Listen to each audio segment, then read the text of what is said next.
Ladies and gentlemen, what's good, y'all? It's the Chillmeister Chris Gary, and of course, my usual guest, Jay Wolf, and my not so usual guest, of course, Just Bleep. And I mean, let's just face it, this has been a bit.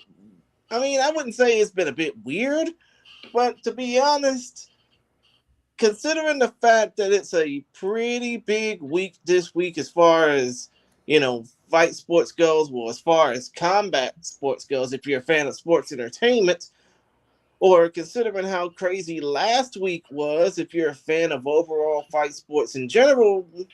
Yeah, this is Focus Fights Audio. I am still the Chillmeister Chris Gary, but still though, you guys, don't y'all think that this week has kind of been a little bit, I wouldn't say off because of Jiri Prohaska losing to a guy with a literal broken leg, but still though, point is, you know, Ryzen just had a show and not that many people are giving a shit. What do you mean? Yes, they are, dude. It's been this late weekend was so loaded with combat sports, bro. Literally every single promotion had an event on this week. I mean, yeah, UFC gets the headlines, but I saw Ryzen was getting a lot of headlines as well. It was a great event, lots of finishes, lots of good action. And just it was. Who wasn't getting headlines? PFL. Do you even know PFL had a show? It's like I all did. these.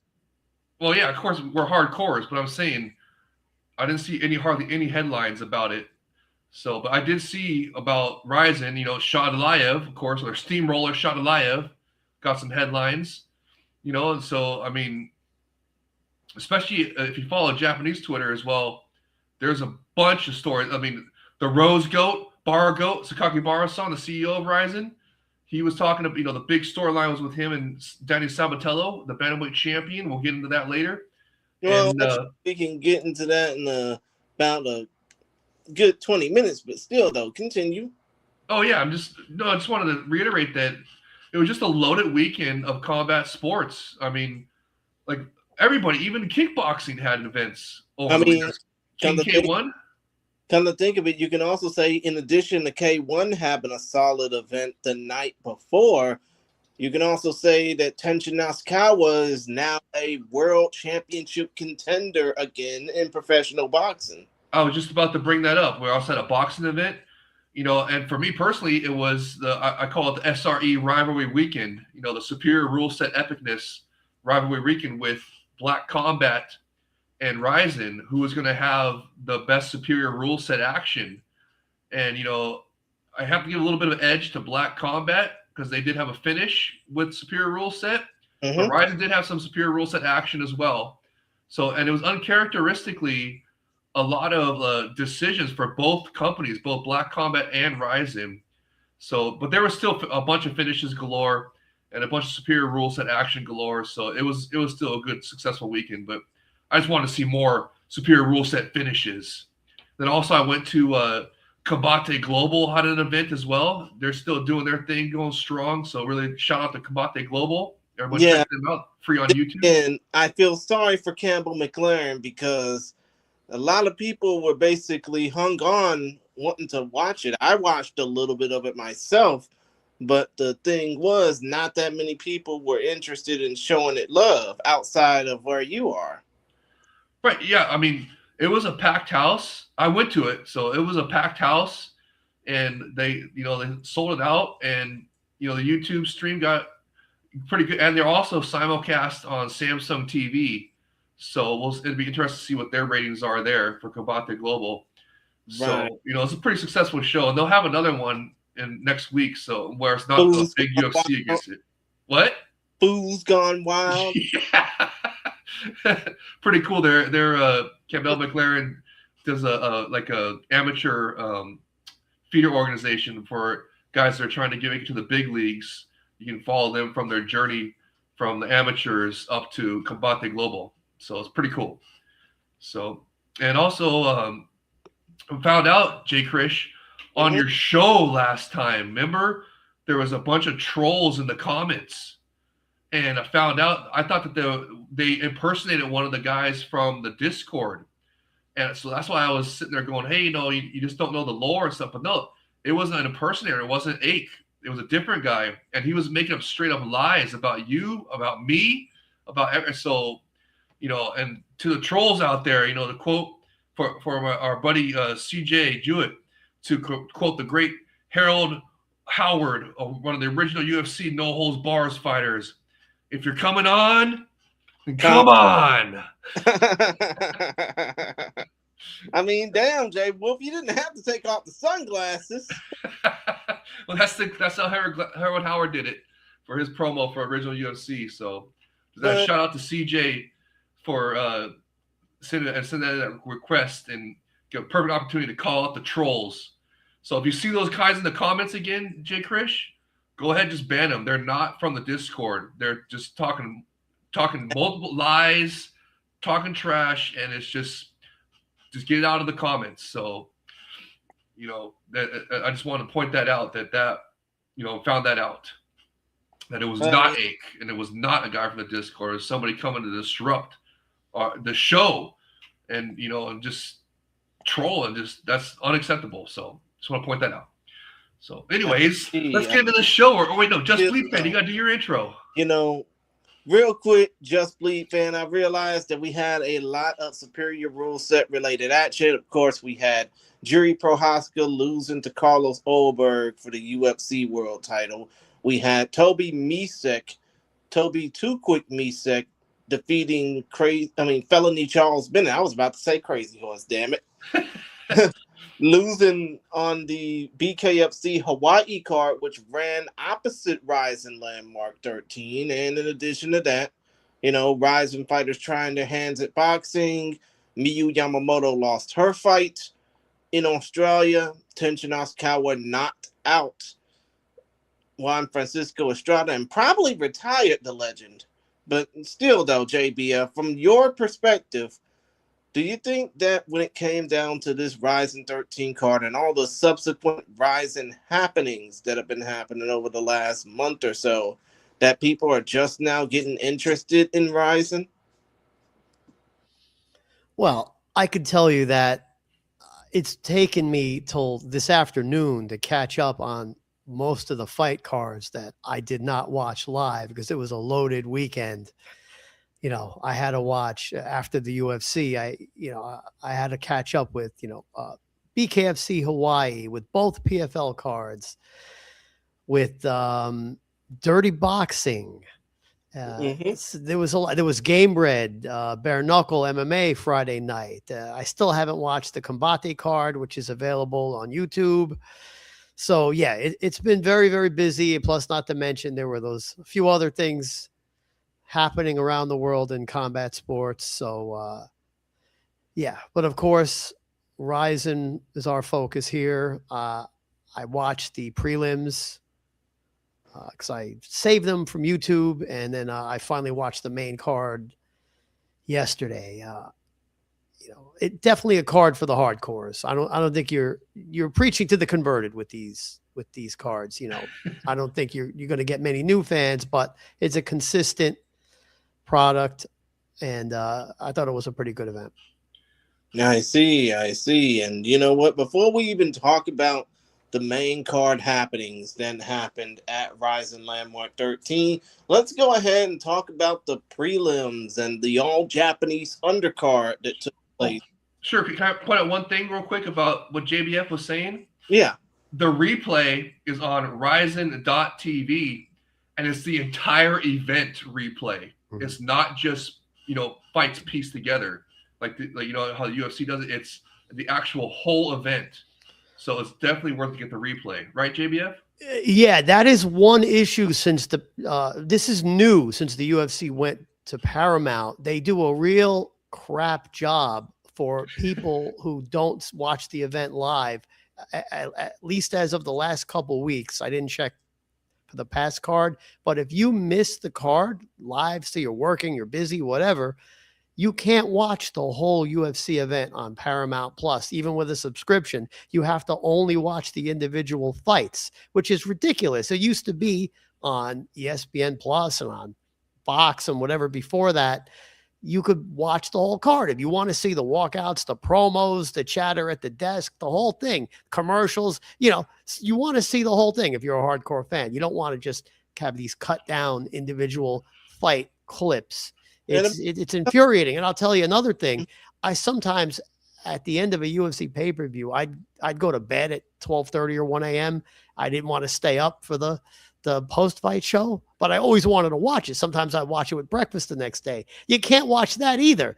As soon as they stream it right after the event is on Paramount Plus, and then it disappears like a fart in the wind. You can't catch up with it later. So I think Paramount Plus really sucks, especially since you can't see the walkouts. They shove it full of commercials. They cut the commercials in between rounds. I mean, that's been going on for a while, but there used to be a workaround years ago, which I won't get into now because it's very technical, but it's just annoying.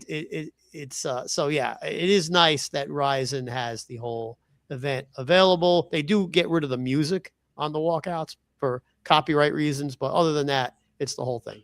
Well, I mean, that's on Ryzen.tv. Everyone go check it out if you haven't seen that show yet. It was great. Yeah, of course. But aside from folks getting their events through nefarious means, I'm not going to say which sites. We want to keep it prim and proper here. But still, though, when it comes down to Ryzen, they're one of the last promotions to basically put up pay-per-views as a way to get themselves over. I mean, I think that they're, aside from 2016 when they were on, Ever Now or Eversport, actually, all of their Ryzen events have had some sort of pay-per-view backing over the last 9 years out of the 10 that the promotion has been around. But still, though, yeah, they're the last of the Mohicans with pay-per-view right now. Mm-hmm. It's hard to believe that when it comes down to Ryzen, a lot of us North American, unless you're diehards like us, North American fans won't care because it's all about the UFC and it's all about, if you're in the UFC, we don't care about your other accomplishments or what the fuck have you. But still, though, it's just crazy to even think that people have that mindset of saying, pay-per-view is dead when Ryzen is very much around. And unlike what the UFC is doing on Paramount Plus, yeah, you'll have the music cut down due to copyrights, but I got that shit under control. I mean, still though, I know we missed your thread during the live watching of it.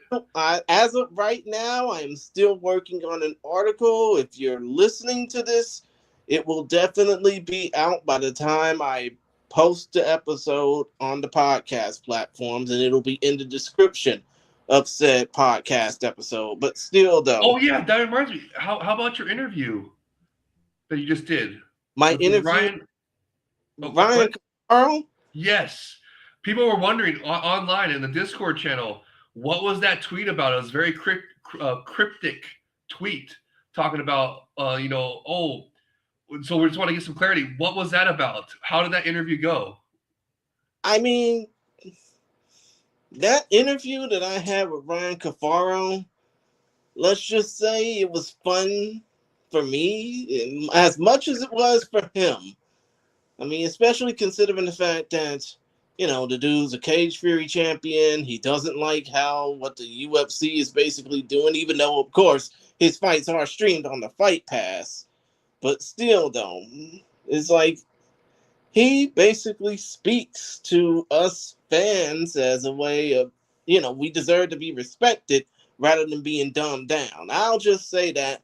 But when I post this interview up, and it will be within the next couple of weeks on YouTube and on the podcast platforms, you'll definitely hear a lot about why I had to post that cryptic tweet. Okay, we're looking forward to it.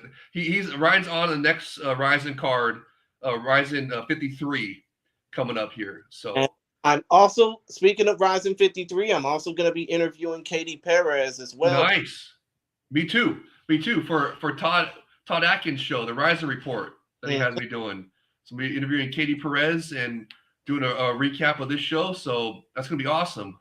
Yeah, of course. But enough about all that. Let's go ahead and get this going because we're 15 minutes in and we haven't even talked about these prelims yet.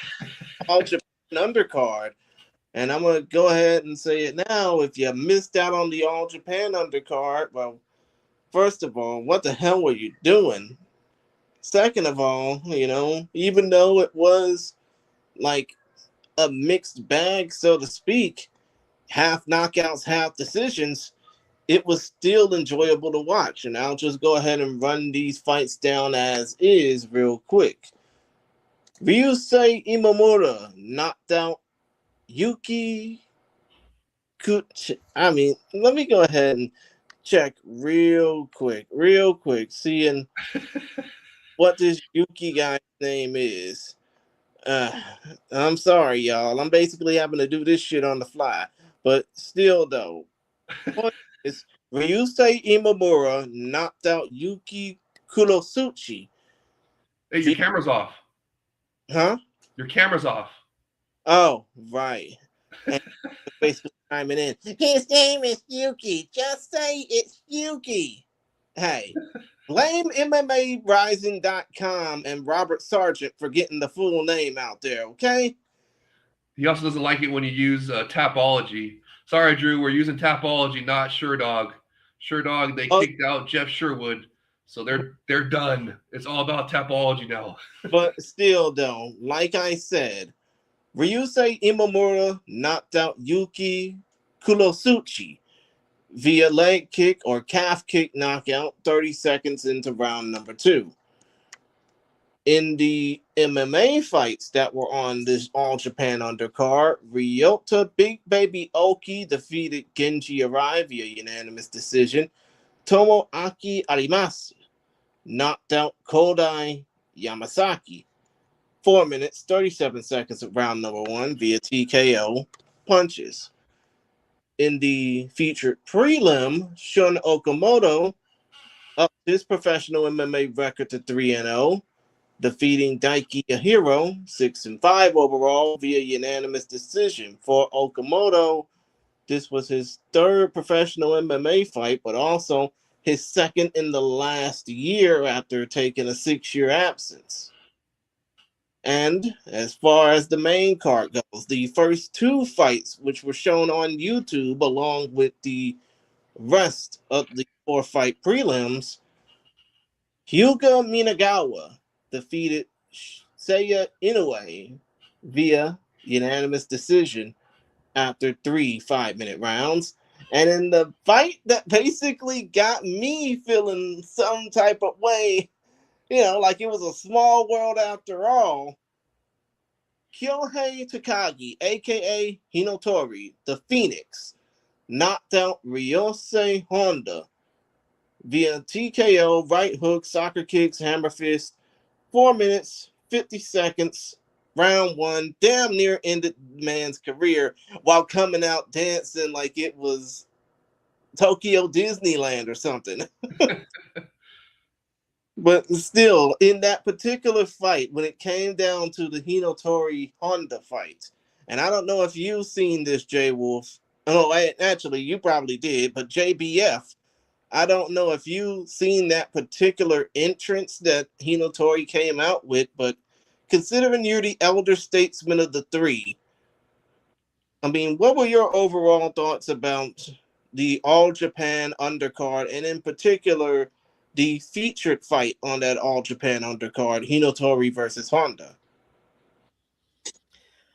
Well, for me, the featured fight was Miyagawa over Inoue because I bet Miyagawa as an underdog and he won. So I was very happy about that. Right, because Inoue, Seiya Inoue to be specific, because there's a lot of Inoues in Japanese MMA. If I understood correctly, he had a 0-0 record. That means he's a kickboxer crossing over to MMA. Is that correct? I think so. Yeah. So he was fighting a 6-7 at the time MMA fighter, and it went exactly as planned. Wrestling and control. If you're fighting a kickboxer, and you have well-rounded or better MMA grappling and wrestling skills, grab a hold of him. Why not? It's probably an easy way to win, path of least resistance. And that's exactly what he did. And that was the first upset on the card. So I thought that was really cool. And yes, there were some other good fights. I did appreciate that there were some stoppages. Like it says on Tapology, KO, TKO, right hook, and soccer kick, and hammer fist. He used a little bit of everything.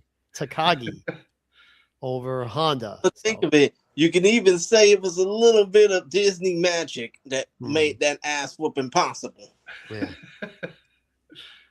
You talking about the one that had the Fantasia walkout, right? Yes, that one. Yeah. Was that part of the first 4 prelims? I thought that was after the opening ceremony. Like I said, it was a part of the undercard. Yes, the first 2 fights also featured the, opening ceremonies, but still, though. Oh, I see what you're saying. Okay. So there's 2 fights, and then the opening ceremony, and then 2 more fights. 4 fights, actually, on the prelims, and then 2 fights on the main card. But the Fantasia walkout with the awesome knockout, that was part of the main card after the opening ceremony. Yeah. Okay.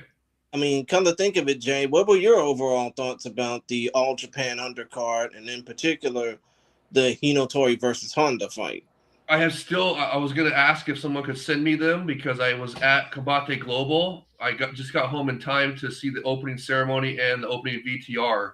So I've only read the results of them yet, and they're not part of the Ryzen.TV replay. Damn, that sucks. I got them. All right, cool. Thanks, JB.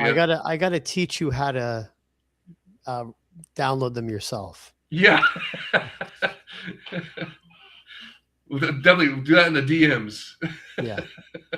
Yeah, and Andrew is saying, "Oh, there were more finishes at the PFL show." Yeah, right. I don't believe that for a second.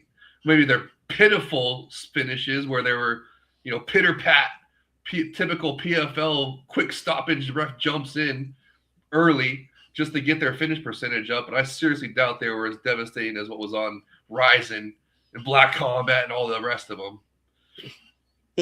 Of course. But you know what? Now that we're done talking about the prelims and the All Japan undercard, I guess we can officially talk about the main events. I mean, the fights from the main events on down. And in this case, we knew that it was going to be a damn steamroll, John. We just did not know that it was going to lead to a quicker finish than the last time Shadulayev and Yuta Kubo fought. And obviously, Rajabali steamroller Shadulayev knocked out Yuta Kubo again.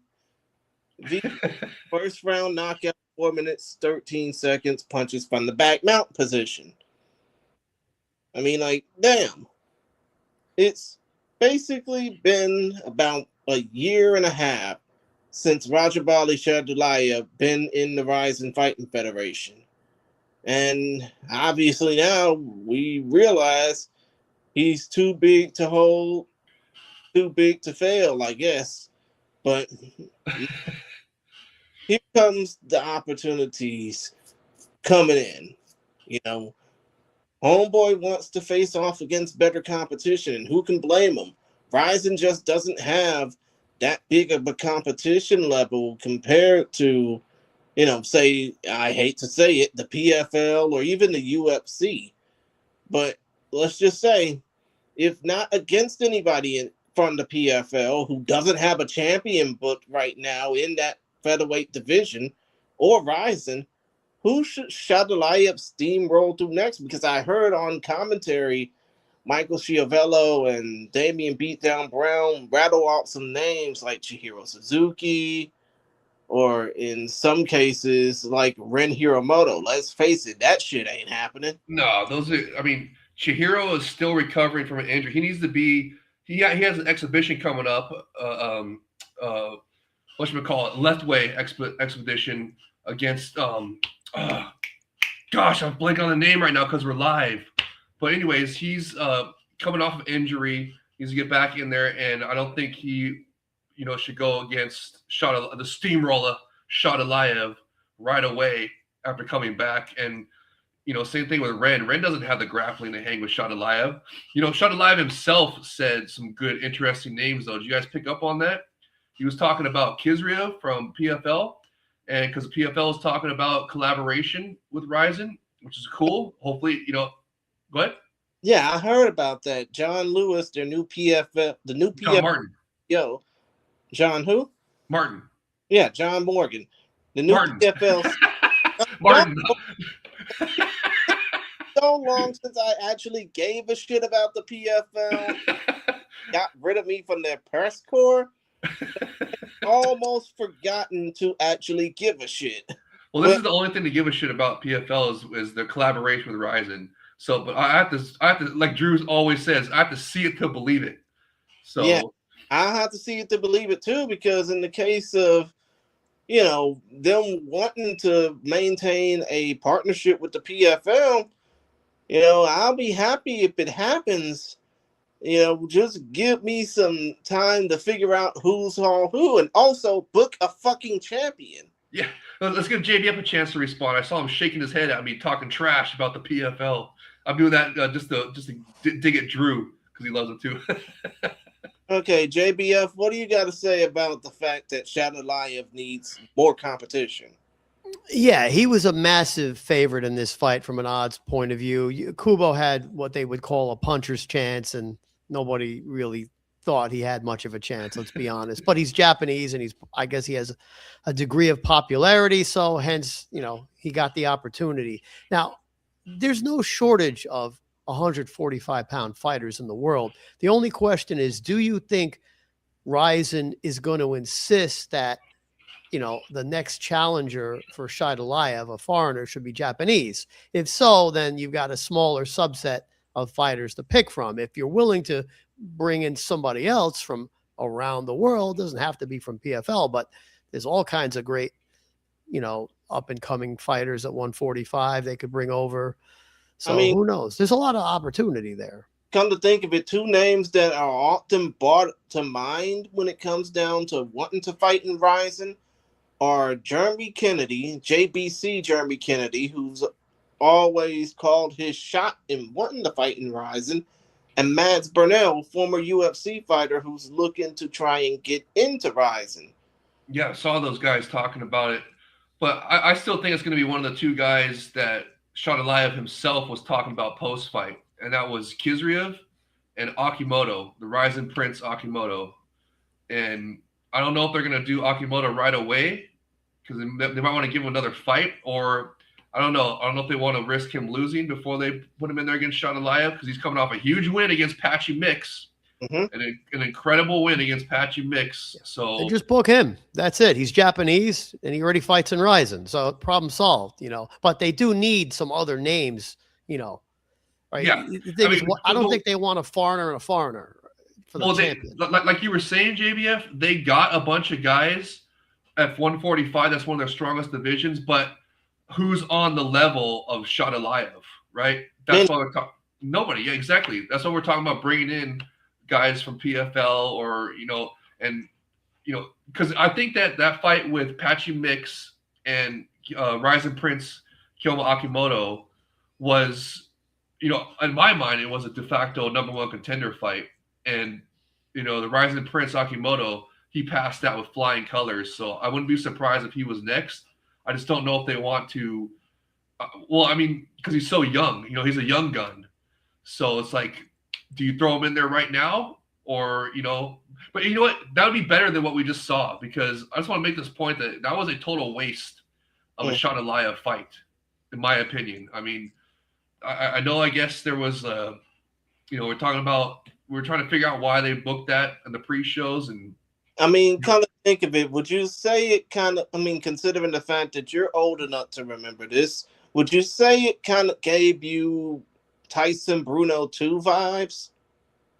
I guess. It's just, I don't know. I just wanted, I don't want them to waste because we don't have Shadalayev forever. The UFC has their eye on him clearly, and all the fans are talking about him getting poached and going to UFC. And it's just like for the time that we have Shadalayev, the steamroll of Shadalayev with us, I don't want his fights wasted. I want him in there against the best possible. That's why I think Akimoto is fantastic. If you want to get him in there, either this fight or next, because he's clearly on up, and so a next star they're building up. And then bring in a guy like Kizrio or someone from the PFL just to give an actual challenge, in a preview before he goes to the UFC. And what I would like to do, for his last fight to milk 3 more fights out of him, throw him in a Grand Prix, do a featherweight Grand Prix, and that way we'll get 3 fights out of him at least for his last contracted bout. So it's like, and put a darn champions clause on there to where if he's going to leave, he's got to vacate the belt. So I don't know. I just don't waste any more of his fights, please. That's all I ask. No more Kubos and guys he's already steamrolled. You got the wrong weight class for a Grand Prix. We'll talk about it when we get there, but I know what the next Grand Prix should be, and it's not featherweight, and it's not men either. Well, they can do more than one Grand Prix at a time, remember? So, well, come to think of it, before we continue on and talk about the disappointment of the night, I mean, I just basically like to ask, do y'all think that Yuta Kubo should have just given up? No, of course not. Why? He's a fighter, dude. Come to think of it, I know that he's the only fighter, or in this case was the only fighter to have taken Shatalaya to a second round, but still though, point of the matter is the fact that the dude got ran over and now he's going back to the drawing board. I mean, it's hard to think about the fact that the man is basically going to go. I mean, yeah, he's still going to have that Japanese popularity no matter what. But still, though, dude's basically now just thinking about what's next after I just got my ass kicked. Winnie takers? JB? What are you asking us? I mean, basically what I'm saying is, do you think that Yuta Kubo should have probably just stepped aside and let somebody else take that opportunity instead of... No, why? Come on. No, why would he do that, dude? Of course he's going to step up, take the fight purse, and try to make it past the second round. So he could be like, I'm the only guy that took him to a 3-round decision, even if he lost. So of course not. Why would any fighter step out, and give it up if they weren't injured or something, right? Mm-hmm. No, of course. What about JBF? What you I see not in agreement. Jay Wolf said it 100%. Why would he pass up? And I thought you were intimating that he should retire. He shouldn't do that either. It's up to him. So I think he's a long way from retirement, even though he done all he could in kickboxing. So far in MMA, at least in Rising, not really doing all the best that he can, but he's damn sure trying.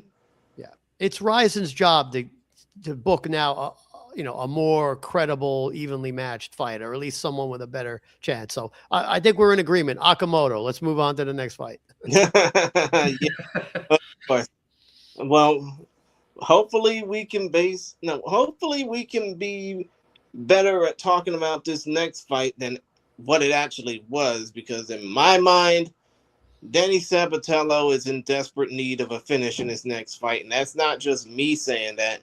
That's the high directive from Nobuyuki Sakakibara himself. Danny Sabatello defeated Joji Goto in a 3-round snoozer. As Nobuyuki Sakakibara is telling Sabatello, hey, get a finish or go somewhere else. You're a champion. Under this rule set, you're supposed to fight like one and finish somebody. But Sakakibara is saying this. But shouldn't he say the same shit to Hiromasa Ogikubo, the new flyweight champ? Yes, 100%. You took the words right out of my mouth. I was going to bring up Snoozy Kubo, the decision merchant. I love digging Drew with that. But no, Sabatello, I mean, look, he's definitely got to be more voluminous. Like he's got to strike with more volume. Okay, he was showing little glimpses here and there.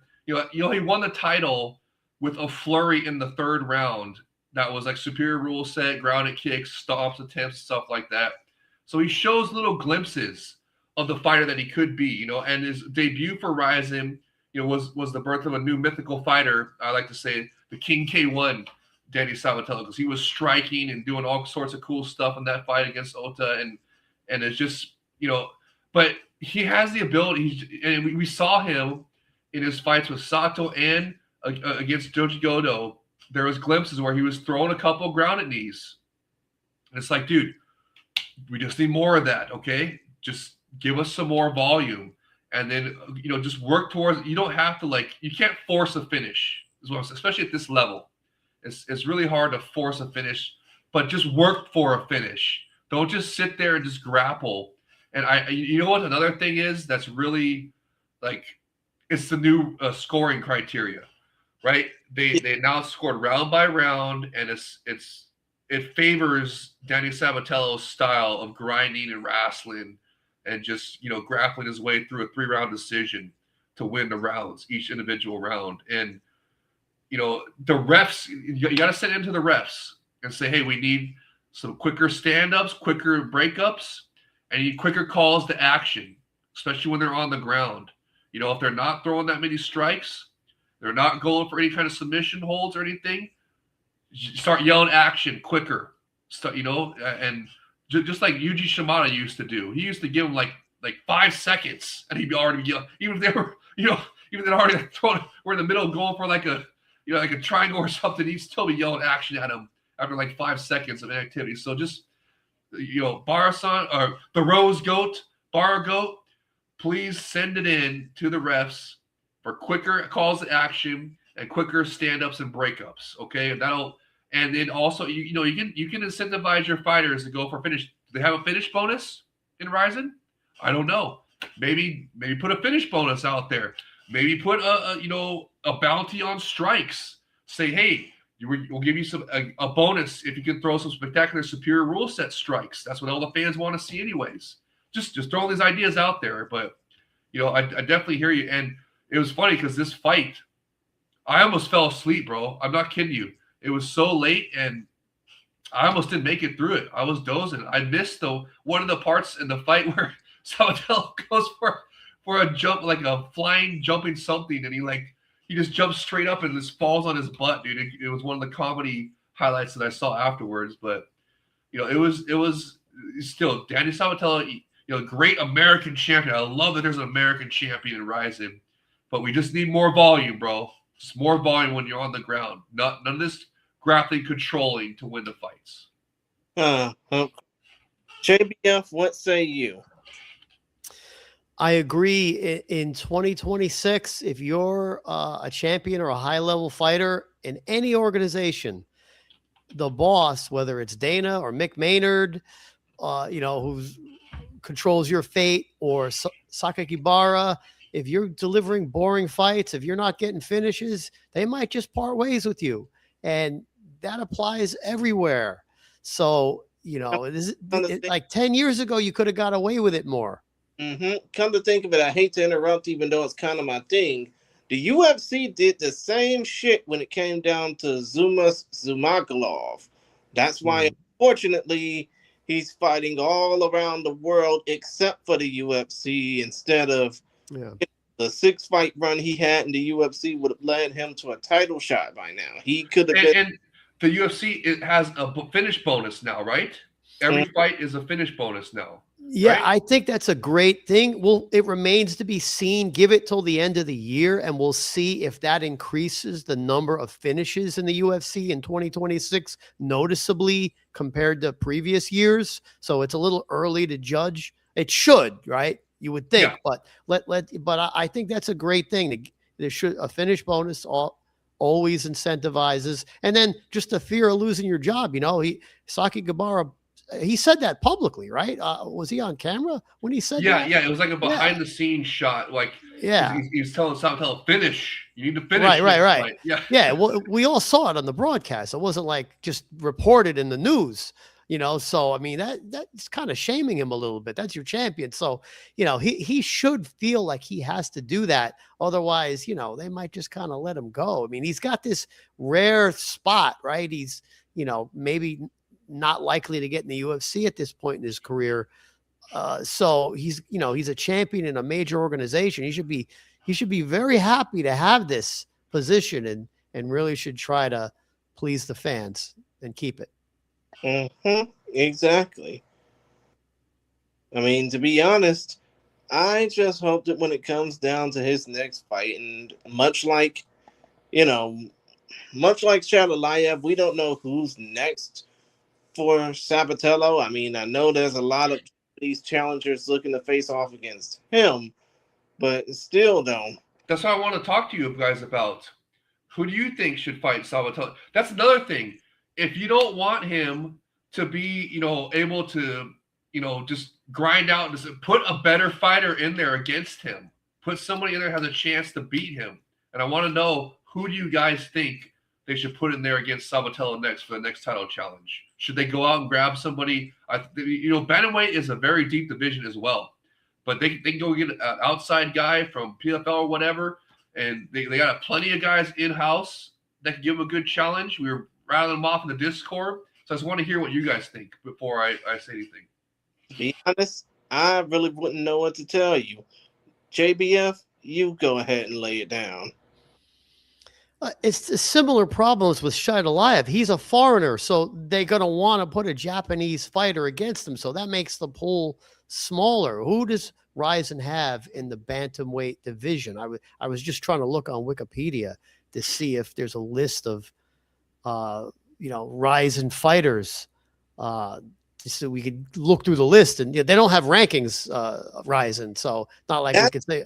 For the record, JBF, Rizin is an open door policy promotion. I get that, but there's a core group of fighters that you would consider are exclusive to Rizin, and then there's another sort of amorphous group that comes over from on a as like fight by fight basis from Pancrase or Shudo or Shoot Boxing or whatever. So yeah, it makes it harder for them to compile a list. I get that. That's why it's sort of why this is a aside, but that's sort of why I designed the bidding process in the Rizin Fantasy League that I'm running to not do an initial draft, because the it's not like you can go look up the 600 plus fighters on the UFC. They're all exclusive, It's a little more amorphous in Rizin, but yeah. And shout out to you, JBF, for that fantasy league in the Rizin FF Fans Discord server. It is so much fun. It adds an extra layer of fun to every single fight and fight card. It's just, shout out to you, JBF. That is so freaking fun. He's talking about the Rizin Fantasy League and the Rizin FF Fans Discord. It's totally free. It's totally awesome. Everybody should join and have a good time with us playing this. It's freaking awesome. You bid on fighters, each card, like JBF was saying. There's no like draft, but it's a draft like each card type of a deal, where you bid on the fighters on the card. You have a certain amount of money that you can bid with for the year. It's freaking cool. I won it last year, so I like to brag about that. I'm the Rizin Fantasy Champion right now, but this year it's looking like it's JBF. You got a pretty stacked team already. Captain, he kind of cleaned up at this event right here. But it's a lot of fun, bro. It's just a lot of fun. I just want to give you a shout out for that. Well, it's fun. I agree. Yeah, and now to answer your question about who they have, we were coming up with a couple guys, Japanese fighters, so you guys will be happy for that. First one, an obvious one, the guy he won the title from, Inoue.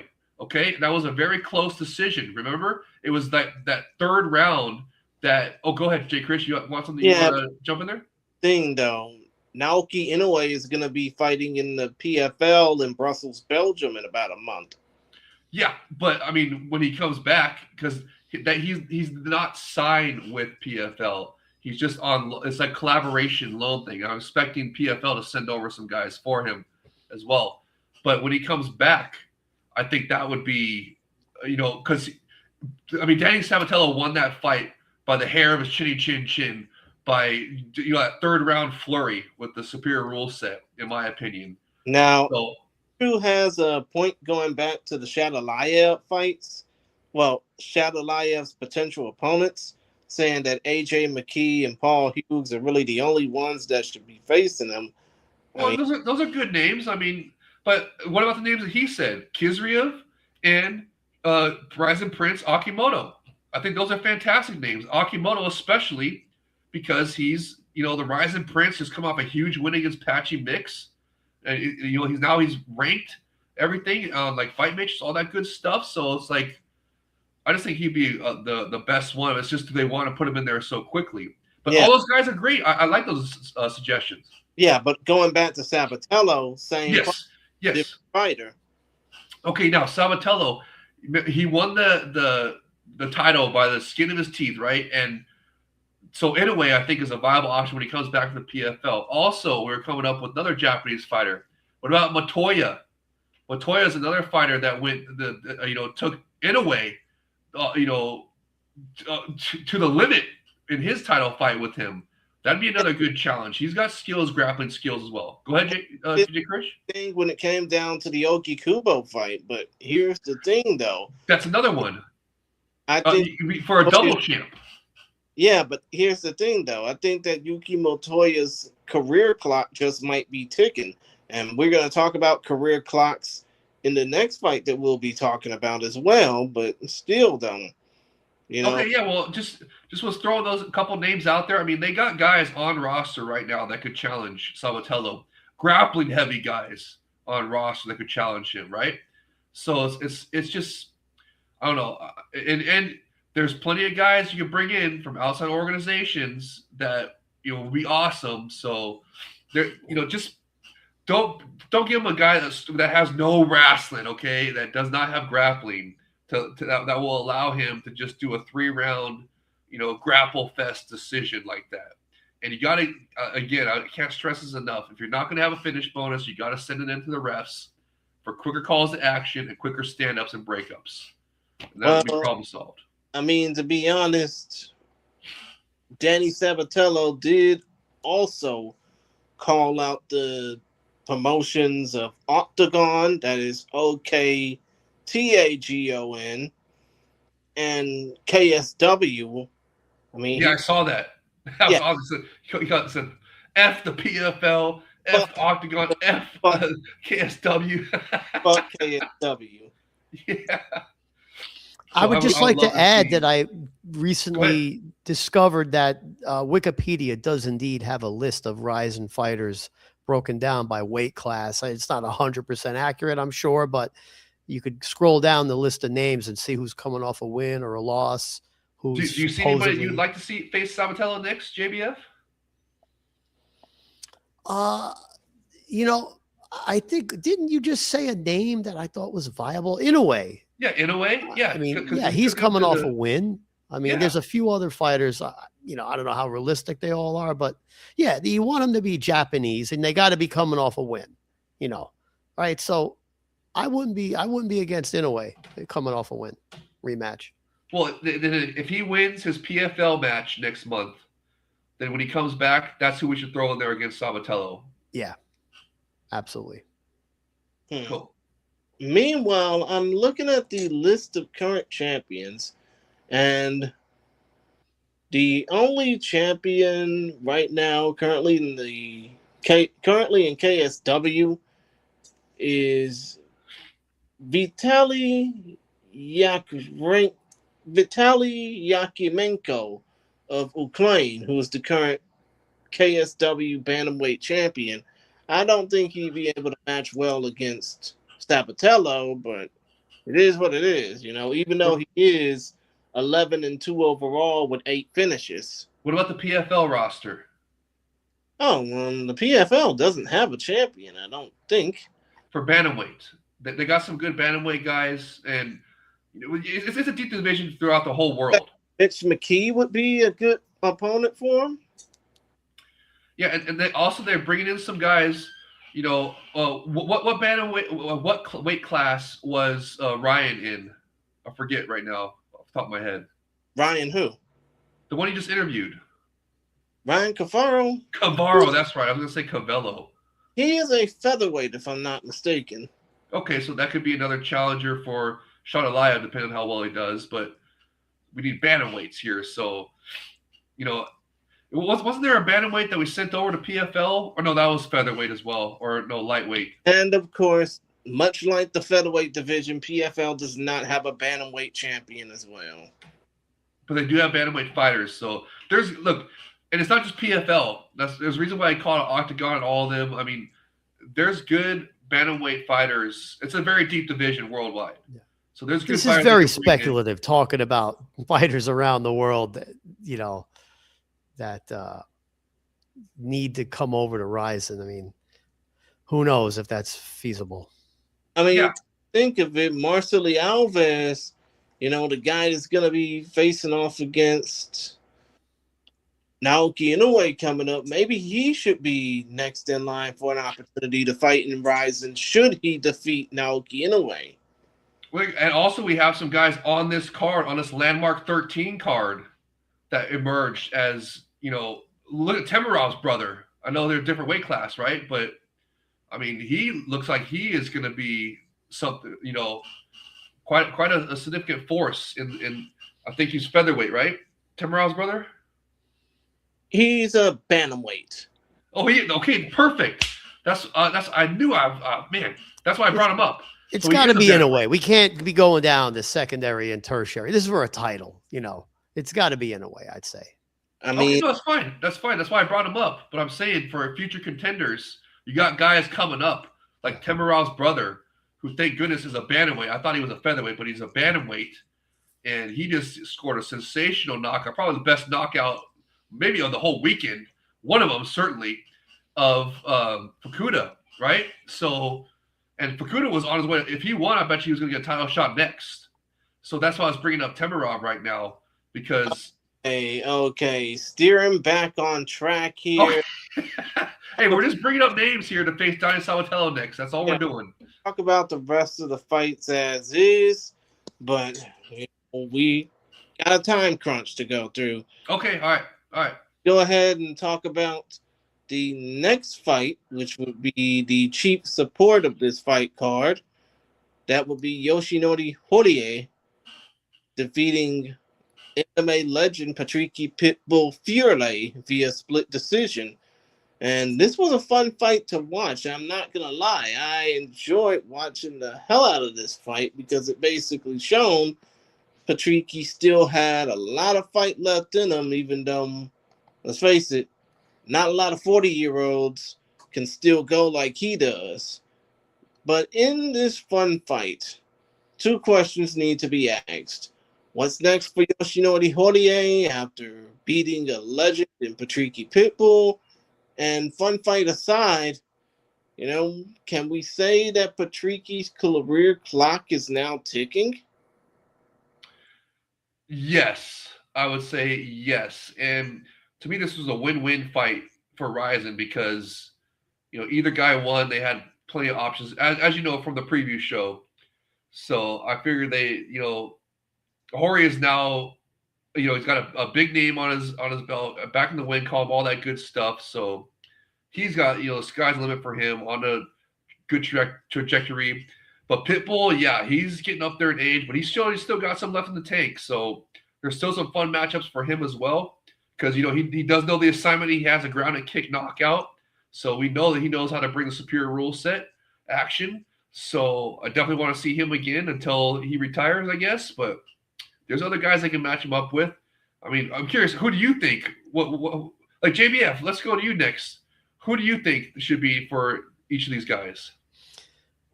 I had thoughts about this fight. Number one, I drafted Patricky in the fantasy league. I thought he had a chance in this fight, and it turned out that it was a competitive fight. It ended up a split decision.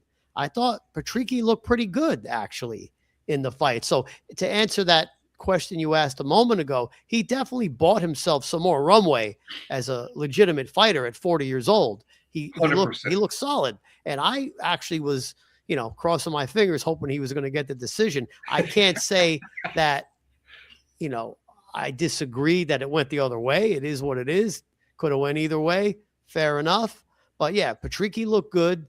And I especially thought it was interesting that the commentating team specifically mentioned that due to Ryzen's recent rule changes adopting the 10-9 format, that they thought under the old, rule set that Patricky might have won the fight, but under the new rule changes, scoring changes, they thought he more clearly lost it. So, I thought that was an interesting observation. So it is. I mean, this card had a lot of opportunities to see how the new scoring criteria definitely changes the outcomes of the fight. Because, like you were saying on this one, if it had been scored as a whole, they probably would have given it to Patricky, right? And the new scoring where it's round by round, it definitely favors wrestlers and grapplers like Danny Sabatello, and Jorge was able to eke out the split decision by barely winning 2 rounds on 2 judges' scorecards. So, but I mean, it was an action-packed fight, great fight. So, but I want to know, who do you have next for each guy, JVF? All right, this is at lightweight. So, yes, what the circumstances at lightweight are? Who's the champion now? It's Satoshi Souza still, right? No, the guy knocked him out, Nazimov. Oh, that's right, Nazimov. Yeah, of course. Yeah. How could I forget that? So, yeah, that shakes things up because then there's a lot more, new matchups. Yeah, I mean, he looked good. I mean, I don't know if beating Pitbull gets him a title shot, but he's Japanese, so who knows? I mean, to be quite honest with you, when it comes down to Jorge, all I think he needs is one more shot or one more fight, and then he gets another shot at the title. Yeah, that's fair. So maybe a number 1 contenders bout?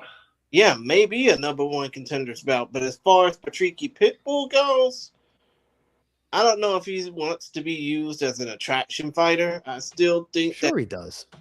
At 40 years old, he's I know, right? put him in what they used to call fun fights. Just put him up against other strikers. I mean, mind the dude lost on the same weekend that his younger brother Patricio lost in the UFC to Aaron Pico. But unlike Patricio, who basically lost on the damn prelims, I can see Patricky getting one more good year left in him. I mean, I think that his biological clock may be ticking, but all it would take is one more year, one more good performance, maybe a couple more good performances, and we'll see just what he's doing or what he possibly has left in him if he gets an opportunity to potentially be a title contender at 40 years old. I mean, give me some matchups. Who are you thinking? I know who I'm thinking.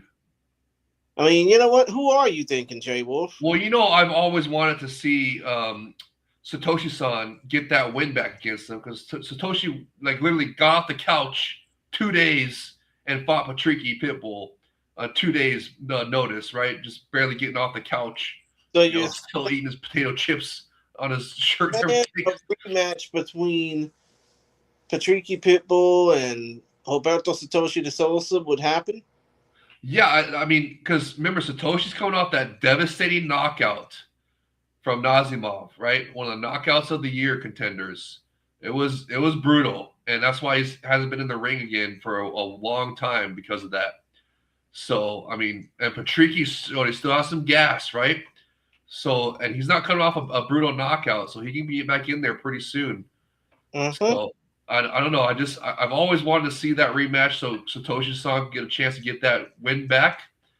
But, I mean, there's other good guys that he could face, right? I mean, you know what? I got one for you. Let's hear it.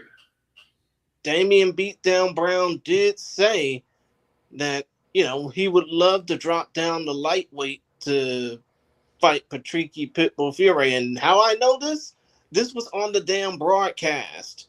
That I 100% agree. I heard that too, and I just love the idea of that. I heard Chevalier talking about and Damian Brown talking about that, about how Damian wanted. Remember they were talking about also even do it up at like 165 or 170, right?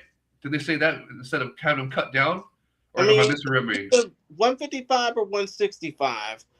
Yeah. All is, Damian didn't say that he was outright retired, but it would be cool to see him fight one more fight against Patricky Pitbull, especially considering that the two never fought each other before. That is a very cool idea. I like that better than the Satoshi-san idea, to be honest with you. So, what about you, JBF? Who do you want to see your fantasy roster fighter Patricky face next? Yeah, I'm okay with that. Damian Beatdown Brown, that's who you're talking about? Yeah, yes. They're both action fighters. They're older fighters. There's no stakes, no title stakes or anything. It's just an entertaining fight. So yeah, sure. Cool. That's that. We're settled then. That's what should be next. Damian Beatdown Brown come out of retire or come out of semi-retirement and do one more have your retirement bout against Patricky Pitbull. Let's get it on. That's gonna be awesome. Can't wait. Hope that happens. Of course. And you know what? Let's go ahead and now that we're in the mood, let's go ahead and move on and talk about a fight that was incredible to watch. It's just that the result is because of the fact that one fighter did not take this seriously. It is Abijah Kaleo, the Hawaiian disciple Mehula, knocking out Kyohei Hagiwara. However, because of the fact that the fight was, because Kaleo missed weight, it was a contest, even though the fight ended via first round knockout, but still don't. It's worth asking. Should a fighter's highlight not even be mentioned if they miss weight? And what's next for Kyohei despite getting knocked out? He did say, "Oh, I never want to lose again." Well, I guess this probably counts as worse as a loss, but what's next? I mean, Kyohei, he man, that was his for the taking. He just got outstruck, dude. He got hit with those knees, bro, and he didn't get out of the clinch. He got tie clinched and got busted his face open with knees. And man, credit to the Hawaiian dude. He really brought it, even though he missed weight and stuff. I guess we shouldn't be giving him too much props because he missed weight. It is a no contest, but I'm excited for him to be brought back, especially if they do a Rising Hawaii show in the future, which I'm hoping for. It's one of their World Series events this year, hopefully. So we'll see if that happens, and definitely Wahela would be one of the fighters on that Rising Hawaii card. But for Hagiwara, I don't know, dude. He was given a striker, and he got outstruck. So you can't give him a grappler, you can't give him a striker. What do you do now? You just bring in like another kickboxing crossover or something for him? I don't know, because he's a very popular fighter. Did you hear the pop that he got? He got one of the loudest pops from the crowd, I think, of anybody on the opening ceremony and while on his walkout. So, he's obviously a very popular fighter. And, if he had won, I'm almost certain that he would be in a massive fight next. He might still be in a massive fight next. I don't know. But I know for sure if he would have won, that he would have been in one of the big tentpole events coming up later this year in the summertime or maybe on New Year's Eve. So, because he's a very, very popular fighter. Yeah, of course. But there's only so much popularity you can get out of an under 500 fighter. I know. You got to perform, bro. You got to take all that popularity. You got to perform, and you got to, But it's credit to him because Wahela was definitely. How many pounds overweight was he? He was, if I'm not mistaken, he was 7 pounds overweight, 7.7 pounds. That's a lot, bro. That is a lot. That's almost a full weight class. Mm-hmm. So we can forgive Hagiwara for, because he actually made the weight. So I guess that's why we're not going to give the Hawaiian dude props that much for that knockout, even though it's cool. Actually, let me rephrase myself. He weighed in 3 pounds over the weight limit, not 7. That 7 pounds was Tenya Yoshimura. Oh, okay. Well, still, 3 pounds, that's, we can multiply that by several, on fight night, gaining weight back. So, he didn't have to drain himself to make weight, obviously. So, still, but it's a no contest, and it's just, I don't know. I want to hear, JBF, what do you think we should do with these guys? Hagiwara is super popular, Hawaiian fighter, could be useful for the Rising Hawaii card. What do you think's next for these guys? He redeemed himself somewhat with a big knockout like that. So, it's worth bringing him back, but he either has to make sure he makes weight or move up to lightweight. I think he was a tall guy, so he could probably, compete at the heavier weight class to get an opportunity to go back to Japan and fight. I'd never heard of him before, so I'm assuming this was a big deal to him. So one or the other, bring back and make sure, he really is on weight or have him fight at lightweight. Either way, he should, I say, give him a shot based on his performance to come back despite the weight miss. And then, like you said, Hagiwara is popular. So, even with an upside down record, he should be in another action fight, maybe with another fighter coming off a loss in that weight class, just something that at the appropriate time, maybe not the next card, but maybe the next one after that, whenever he's ready to fight again. Bring him back. I don't know against who, though. I Hey, mean, Chris, what do you think? I wouldn't know against who either. But Oh, I got some names for you. Mikuru Asakura, another hugely popular fighter, is coming off a devastating loss against the steamroller Shandalayev. Right? I mean, that could be a massive fight for one of their big dome shows coming up here in the future. What you're saying is either Mikuru Asakura or even Ren Hiramoto could face off against. But Ren is the current last man standing champion and coming off of a win. So I don't think you want to match them up. You don't like booking winners with losers. Exactly. Yes. 100%. So, and Mikuru, remember, the rumor is that Mikuru had lost a lot of money gambling in Vegas. So he needs to take a couple more fights this year.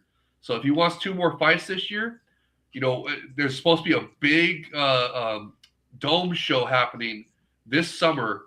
And also the New Year's Eve is obviously one of their biggest shows ever, of the year. So Mikuru is probably going to headline both of them. So I'm thinking maybe Hagiwara versus Mikuru because they're both coming off losses for the summertime one. And then if Mikuru wins that or loses that, whatever, then book maybe Ren Hiramoto for New Year's Eve. I don't know, just throwing it out there. Of course. I would also like to mention briefly that I believe that was also the biggest upset on the card. Of course, he didn't actually get a win, so it was like a weird thing. If you had bet it and they declared it, like Topology shows it as a win, but then they have a note under it that says overturned by Ryzen due to weight miss. Original result remains on Topology record. I think that's a clever way to do it because it still happened, but yeah.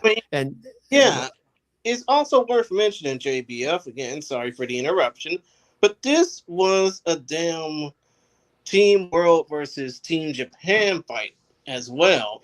Oh, that reminded Jay Krish. Now I'm stealing your thunder, interrupting you. What was the scoreboard for the Team World versus Team Japan at the end of this? We didn't go over that yet. Do you know what it was?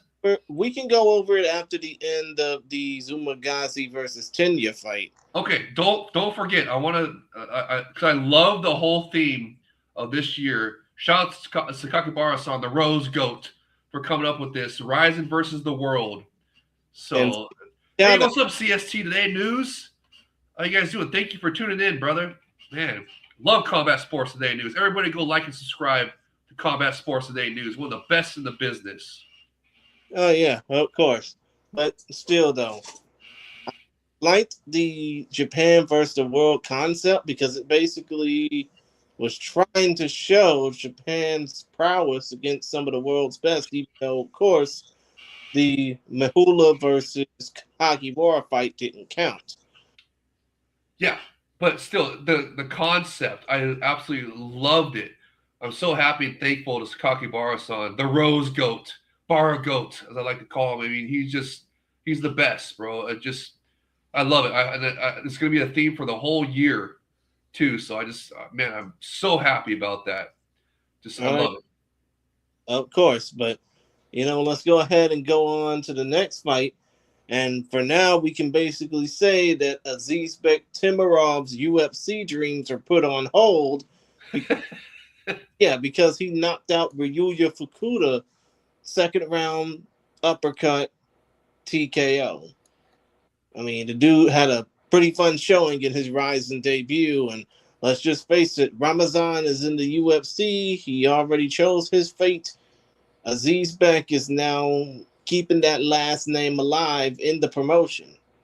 But still, though, the main 2 questions I gotta ask: do you think we got another Eastern European badass on the Ryzen roster to look after? And is Ryuya still considered a bantamweight title contender despite losing to Timarov. Of course, Danny Sabatello was wanting to face off against Ryuya Fukuda, basically saying all types of bitches and motherfuckers to him. Basically just bashing the man.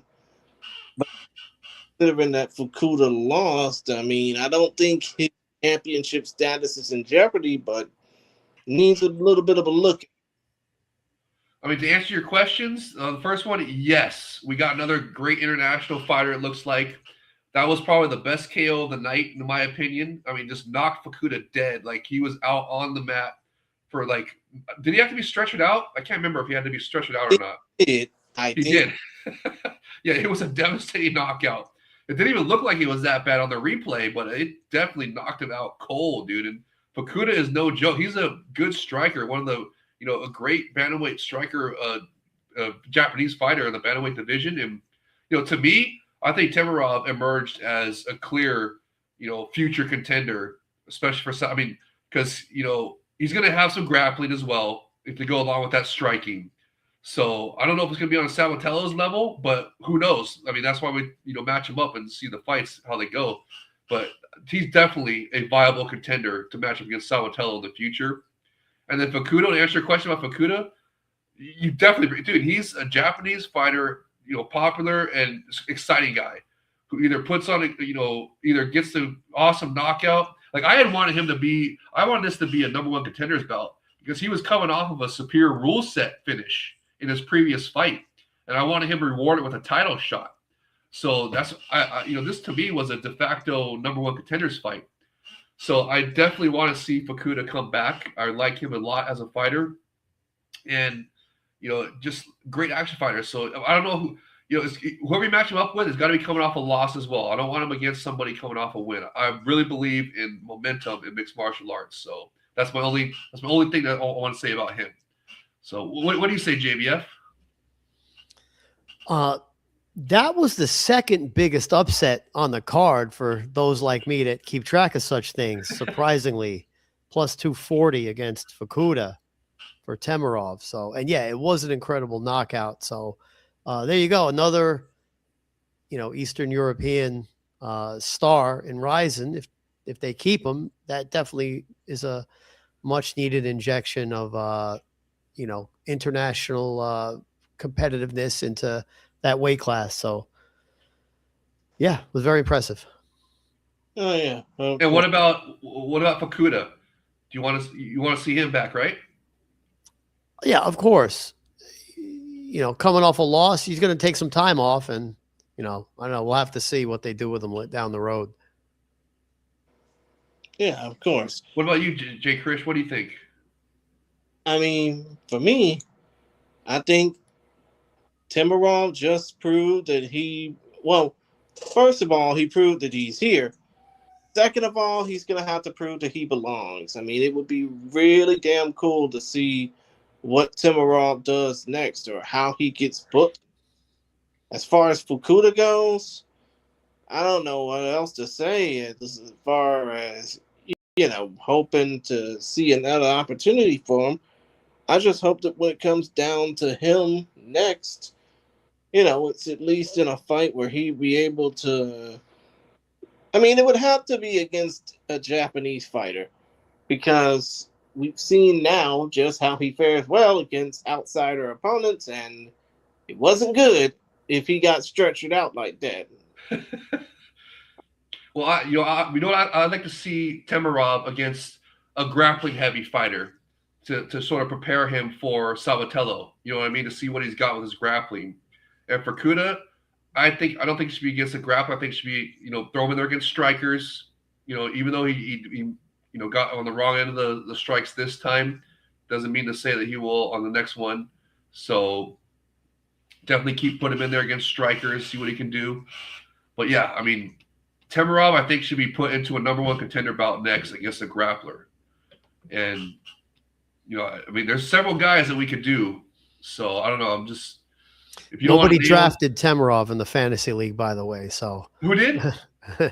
Nobody. You did? Nobody. Oh, are you serious? Nobody got him? Nobody. You know what that was? Because the odds. Because the odds had him so, like, everyone thought Fukuda was going to just steamroll him. So Yeah. I bet you he's going to be drafted on his next one. Yeah, book him again soon. He's uninjured. If he didn't break his hand or anything, let's book him again soon and to start talking about the next fight so this doesn't end up being 3 hours. Absolutely. Oh yeah, of course. Now let's go ahead and keep the party going. And of course, let's go ahead and not only talk about this fight in particular, but about future happenings that are going on in Rising. Because of course, Makoto Shinryu Takahashi made King Shaka Zulu and Kasimulo Zulu tap out. Now, because of this win, and we saw how Makoto Shinryu basically put himself over on the mic, saying that he wants a title shot next. Well, lo and behold, during the intermission, it was made official that, and I don't know, you're going to have to help me out with this one, Jay Wolf. Is Yeah. it true that at a future show that Makoto Shinryu Takahashi will face off against Hiromasa Ogikubo for the Rising Flyweight title? Yes, remember that's what they announced. They brought Snoozy Kubo into the ring, and they were talking about, or into the cage, I should say, landmark cage. I know that everybody loves that so much. And he was talking about how Shinryu was the janitor, the AT&T janitor, right? So he was really talking some trash to him. AT&T janitor. Yeah, yes, that's what I said. The Yeah, American top team janitor. Yes, yeah. So he was getting some real good trash talk going on there. That was, hyping up that fight. And then they booked Laramie against somebody because remember we were talking about Laramie. We're trying to find out who was going to be next to face Oji Kubo. Laramie was one of the names that was coming up a lot, and they booked him against. I'm blanking on the name right now because we're live, but I already know what it is. But I'm blanking now. I don't know if you guys can pull that up from the live tweets and stuff, what was happening, but they booked Laramie for an upcoming fight, and then they booked Shinryu versus Oji Kubo, a rematch of their fight. And because of the first fight, Oji Kubo pretty much schooled him, but this fight, Shinryu was saying, hey, he's grown a lot, he's trained at AT&T. That's when Oji Kubo came back with, yeah, you're trained there, but you're just the janitor. ATT. What did I say, AT&T? Yeah, ATT. AT&T is a phone, like DirecTV. Just be glad that Dan Lambert ain't watching this. I don't know why I keep saying AT&T. ATT, American Top Team. So he was, and Oji Kubo was talking trash to him, going, yeah, you're just the janitor there, buddy. Yeah, you may train there, but you're just the janitor and cleaning toilets. That was the big one that was getting everybody to laugh, was saying that Shinryu was the toilet cleaner there. Oh yeah, of course. And then basically all hell broke loose, and they a pull apart brawl. Yeah. So, and then that was right before the intermission, right? Or was it after the intermission? I think it was right around close to the intermission. Yeah, so I think it was right before the intermission. That's when they announced during the intermission, Sakakibara-san, the Rose Goat, was saying that he was talking about Laramie was going to get next against Oji Kubo, but then they brought in Shinryu after that performance, and they were talking about it, and then so that's what's going to be next is Shinryu versus Oji Kubo 2, the rematch. Now that Shinryu's grown, Oji Kubo, they're hyping it great. I love the whole janitor, ATT janitor aspect. I thought that was great trash talk. And I want to know, I want to just look it up right now and see who Laramie's fighting, but I don't want to do that live on the air. So let's figure, what do you guys think about that one? Well, JBF, why don't you answer that? They haven't fought before, have they? Yeah. Shinryu and Oji Kubo. Oji Kubo schooled him the first time, right? Oh, that's right. He dominated him with wrestling. Yes. Oh, and by the way, Tony Laramie will face off against Yuki Motoya on the card. Sendai. That's what it was. Yes.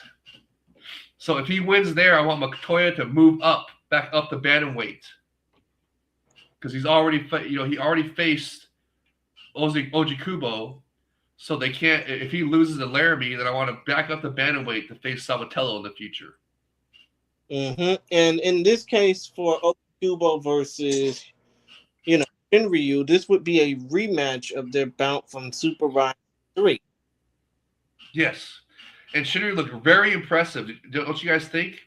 He like dominated, got the win, and well, who was he facing? Was that a Gallagher fight or no? Am I getting that wrong? Mixing it up. No, it was he defeated and submitted Nkazimulu Zulu. Oh, that's right, Zulu. I knew it was a international fighter. So yeah, he submitted, got the finish against Zulu. Very tough fighter, tough striker, and just looked great doing it. And you can really see the ATT training paying off for him. By the So particulars for that finish: 2 minutes 51 seconds of round number one via Kimura. yes, it was very impressive, very fast first round finish. Showed the growth of Shinryu a lot. So just I'm stoked about it, because he's one of their future stars. He's still a young gun. Is he only like 25?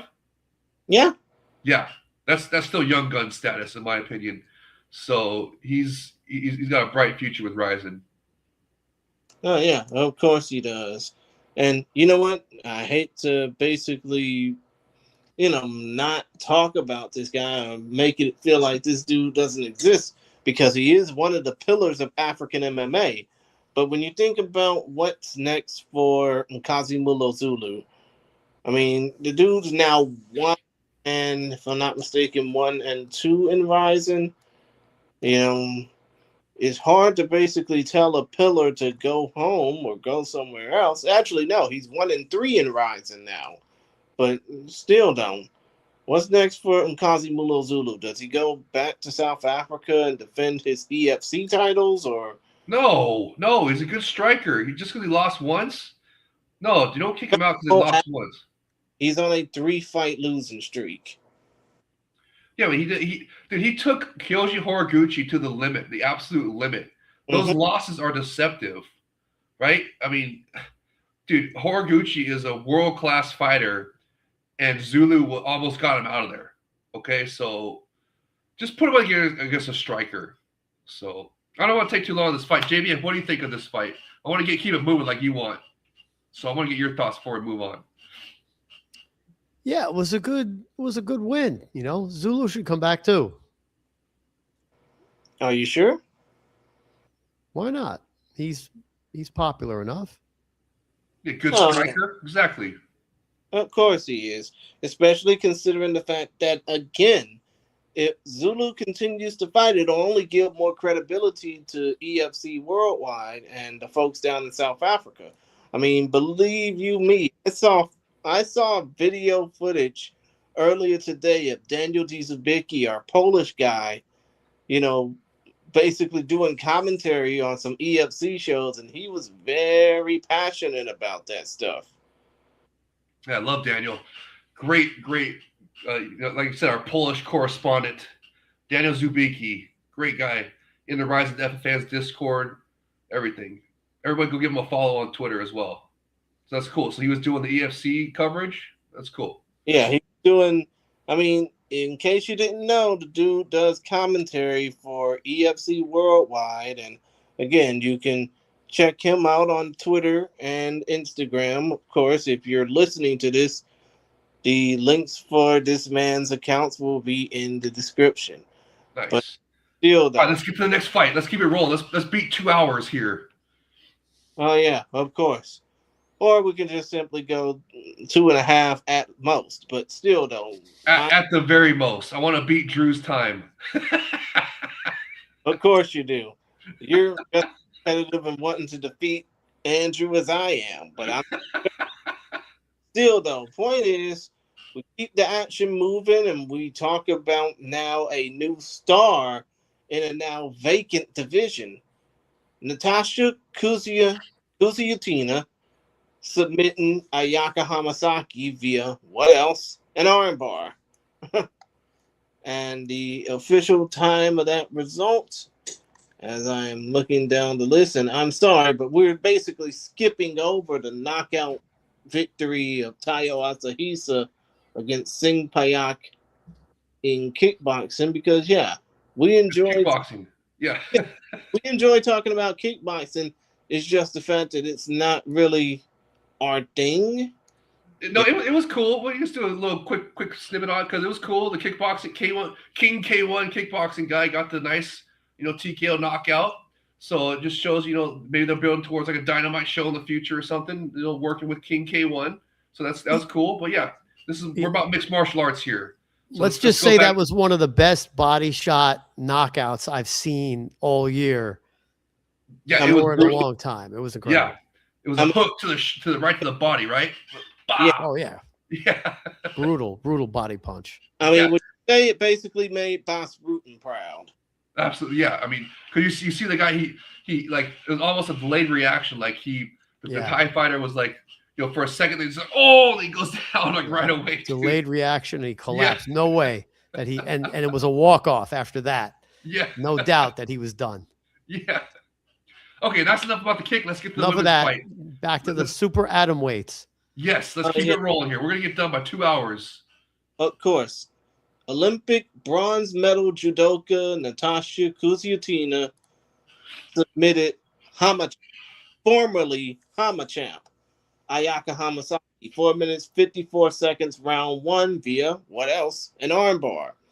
And of course, considering that Kuzi had King Mo Lawal in her corner, obviously with American Top Team, his influence rubbed off on her, and she basically got the crowd to say her name and all of that, like what King Mo used to do in Sengoku and in Ryzen. But still, though, point is, the Ryzen Women's Super Atomweight Championship is now vacated because, I don't know if you know this, but Seiki Izawa was about to become a mother. So, that was the big announcement during the intermission. Mm-hmm. So, considering the fact that now this division needs possible contenders and 2 possible challengers for this belt, do you think that Kuziu fits the bill?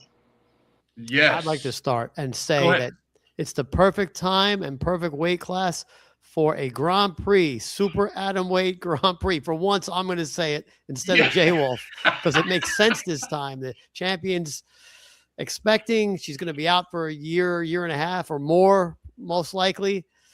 And that means we've got this Russian gal. We've got a few Japanese gals who fight in this weight class. Maybe could bring 1 or 2 or even 3 over from Combate or other international promotions. Let's do a 8-woman Grand Prix and get a new champion. Yes. Tell them, JBF. Yes. Just please fans. Right on. But the thing about it is I was only 28. Well, she can come back. After she has her baby, she can come back and challenge for the title. Mackenzie Dern came back after her child very quickly and in better shape than before she had the child. The first fight was a little rough. She came back a little too quick, but then after that, she's looked great. And then, of course, she won the champion when Wei Li Zhang went up to flyweight. And lost to Shevchenko. Yeah. Yeah. So, what I mean, Jay Krish, let's finish the thought on this. So you want to talk about the fight or the future? I mean, I want to get into what JBF was talking about with the Grand Prix. We can basically talk about both. When it comes to future opponents, I mean, Kuzyutina said she wants to fight more in Japan, obviously, considering the fact that she just had a fun showing. I mean, she got King Mo in her corner. I mean, if anybody knows about putting themselves over to the degree, it's King Mo Lawal. But still, though, when it comes down to Natasha Kuzyutina, who do you match her with? Who do you match the Russian Ronda Rousey with next? Oh, I like Grand that. Prix. That's it. That's the answer. No individual names. Yeah. The only other question to discuss is Hamasaki done at 44 years old?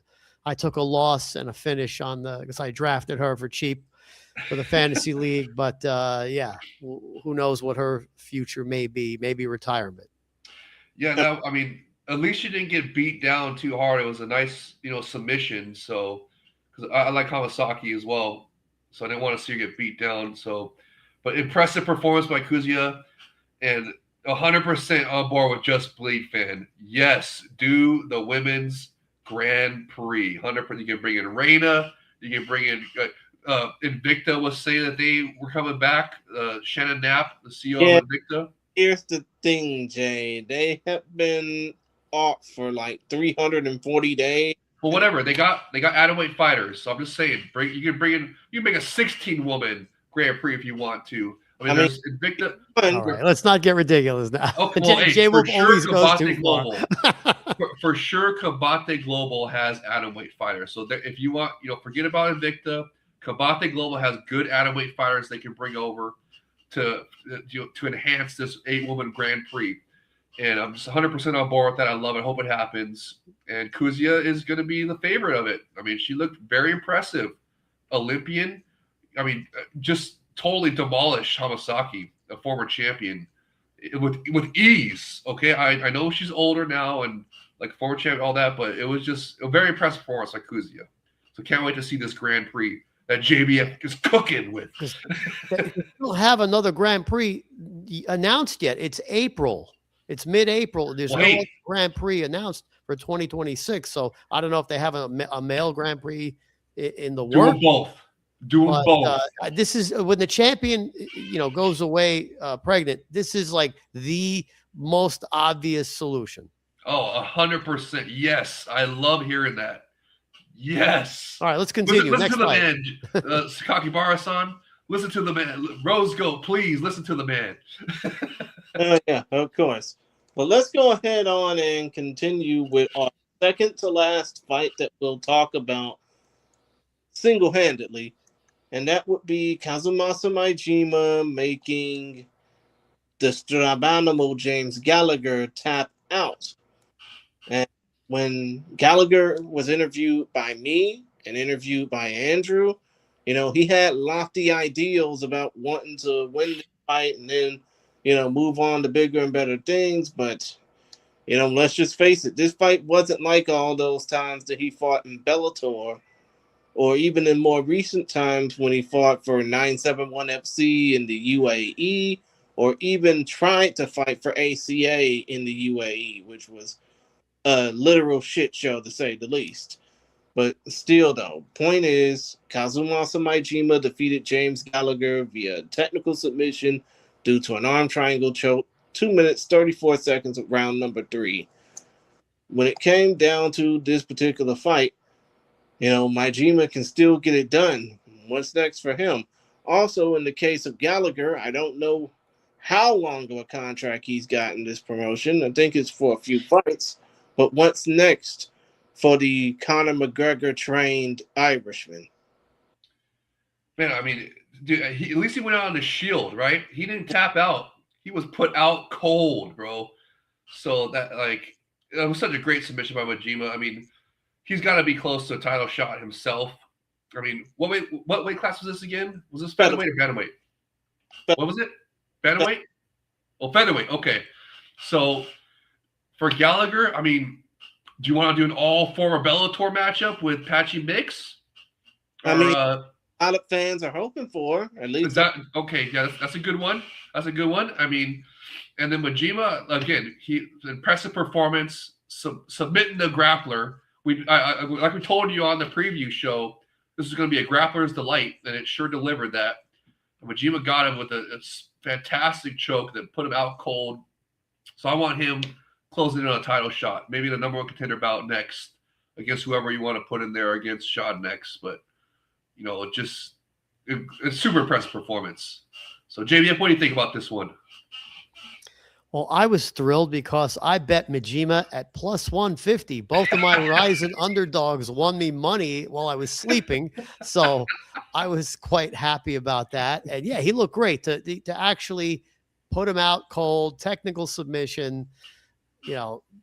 That's awesome. So the Japanese fighter definitely wowed the crowd with that one. Majima's a veteran. He's put himself in a good spot to. I don't know who specifically he should fight next. There's a decent number of fighters at featherweight, but get him maybe a number one contender fight. 100% agreed. And what about for Gallagher? Do you like the plan of throwing him in there with Patchy Mix for an all former Bellator PFL match? I mean, do they want to do foreigner versus foreigner? I don't know. I mean, they've done it before, so I don't see why they wouldn't. So it's like, I mean, I think it's a cool fight. And the fans were Jay Krish. Hmm? Where did you see that? Was that on Japanese Twitter the fans were calling for that, or was that on English Twitter that you saw fans calling for that? Japanese Twitter. Japanese. There you go. So then I think that's the perfect next All fight for those two. I mean, both coming off of brutal losses.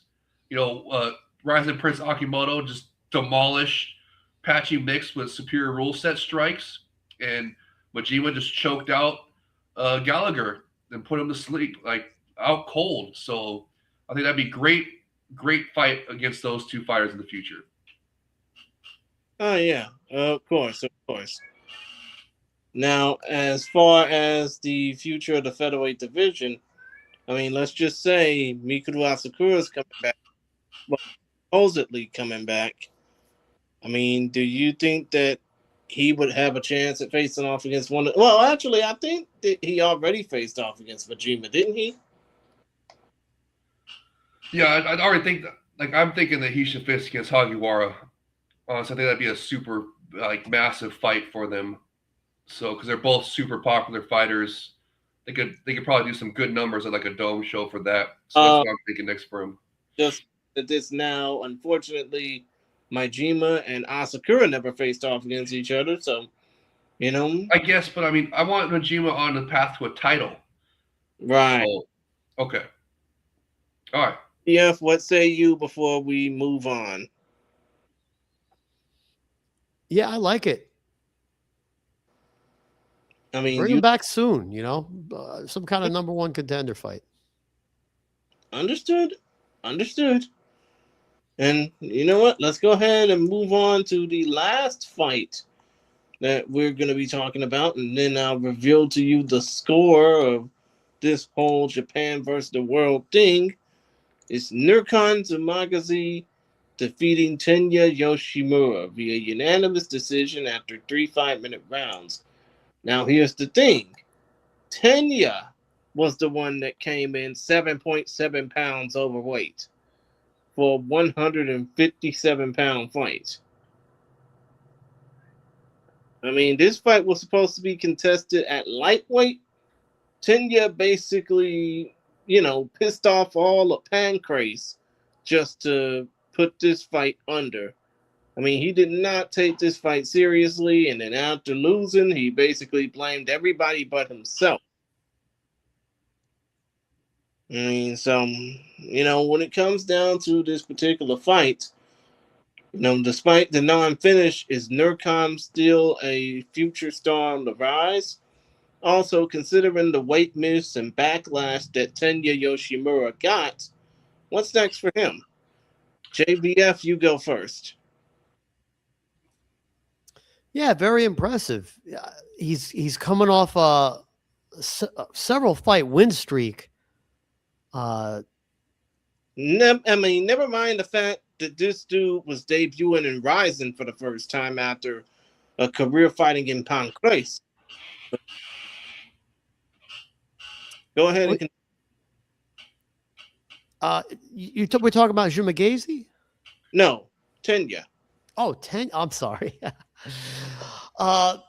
Yeah, I mean, that's a huge miss. I mean, that is just obnoxious. I don't know how badly they're going to want him back. I don't know. I was much more focused on his opponent and the win, and he's definitely put himself in a good position, beating a fighter that outweighed him by that much. Mm-hmm. And I mean, to be honest, if he were on equal level, he still would have lost anyway. He'd be in Tenya, but still, though. Jay Wolf, what say you? I'm 100% in agreement with JBF on this. I mean, Nurmagomedov, he looked impressive, and he's definitely, going to be a future contender for the division. And for the weight misser, I was missed by almost a full weight class. Can't do that, dude. I don't know if they're going to bring him back for that. They might punish him. It might what's the meme that they get ready to learn deep, buddy? So Oh yeah, Andrew Benjamin loves putting that damn meme out there. I Yeah, love that meme. So I think that's what should be next for him. Send him down to the deep or somewhere one of the minor leagues, the regional leagues, and make him earn his way back. Make him prove he can make weight a couple times before he can come back. And then for Nimagazi, that's another one he needs to work on finishing, right? So I know like his opponent was like 10 pounds overweight, almost a full weight class, but still, that's a. I know he's on a win streak now, and there's several. Isn't it several decisions in a row for him, or no? Is there a finish in there that I'm forgetting? I am basically looking back at the list of wins for Nurkan Zimagazi, and in Ryzen so far, he is 2-0. Both of his wins, well, actually, his first win was against Yambo Saika, Tatsuya Yambo Saika, and that was a 60-second demo job via DR choke. Okay, good. So he's got some finishes. So Zumagazi definitely put him in some contender fights. Have him climb the ladder and get him to a title shot sooner than later. So while we still got him on a contract. Oh yeah, of course. But what do you do now with Tenya after basically missing weight? We just told you, get ready to learn deep, buddy. I'm sure if Andrew Benjamin was doing this, he would agree with you. All right, now tell us what was the score between Ryzen versus the World? What was the scoreboard? The final score of the Ryzen versus the World total or tally: the World 6, Ryzen 4. Oh, nice. Edging them by 2. Now, does that count for the whole year or just for this card? I think just for this card. Okay, what's going to be interesting is to tally it up at the end of the whole year and see what the running scoreboard is for the whole year for Ryzen versus the World. Because that's what the Rose Goat, Barra Goat, Kakibara-san said the theme for this year is Ryzen versus the World. So I want to keep a running scoreboard for each card going forward. I absolutely love it. Hey, you know what? Come to think of it, if he doesn't do it, maybe I should jot that shit down. Yeah, be good stuff to talk about in future shows, right? So, I mean, all right, cool. So we got that. Oh, JDF, any comments on the Ryzen versus the World stuff before we move on to finish this card up under 2 hours for you? Yeah, we have a good chance of wrapping it up right here. I know, right? I think it's cool. It was competitive. You couldn't pick who was going to win. There were some upsets, several upsets, as I mentioned on this card. Wasn't all like the Japanese getting stomped, or it wasn't all squash matches. I mean, the main event was pretty much a squash match, but that's due to Kubo's popularity or dearth of contenders. But yeah, they should keep doing it. We do have at least 3 cards, or if not 4 cards already announced for Ryzen. No Grand Prix announced yet, but we've got that settled, at least in our minds. So we have cards coming up. Let's just look forward to them. One's coming up pretty soon, actually. Yeah, May 10th, and then June 6th, and then the middle of July, and then August. They just announced an August card last. I think it's August 11th. Go ahead and handle announcing that. Oh, okay, yeah, go ahead, Jay Krish. Basically, Ryzen 53 is coming up. G-Lion Arena, May 10th. Kobe, Hyogo, Japan. That event will be live on Ryzen.tv. Get the premium package now if you haven't. The main event of that fight card is Ilkam Nazimov versus Luis Killer Gustavo, the Ryzen lightweight title. Hey, JBF, there's a foreigner versus foreigner, international guy versus international guy right there for the title. Exactly. But then you also got a bunch of international fights in Ryan Kafaro versus Koyomi Matsushima, Koki Nakagawa versus former Jackson Winklejohn competitor Jake Outlaw Wilkins. And then you got a whole host of other fights taking place as well. But we'll basically discuss that on the preview portion of Ryzen 53 next time we do one of these.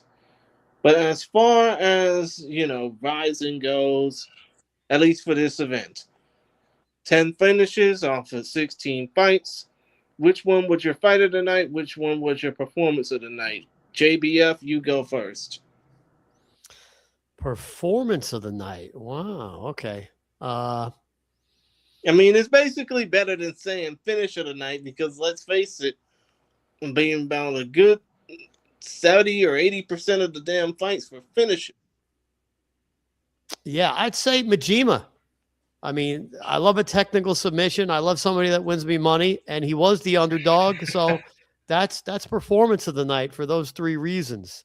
And the fight of the night, usually we're looking for something that was competitive and back and forth. So, maybe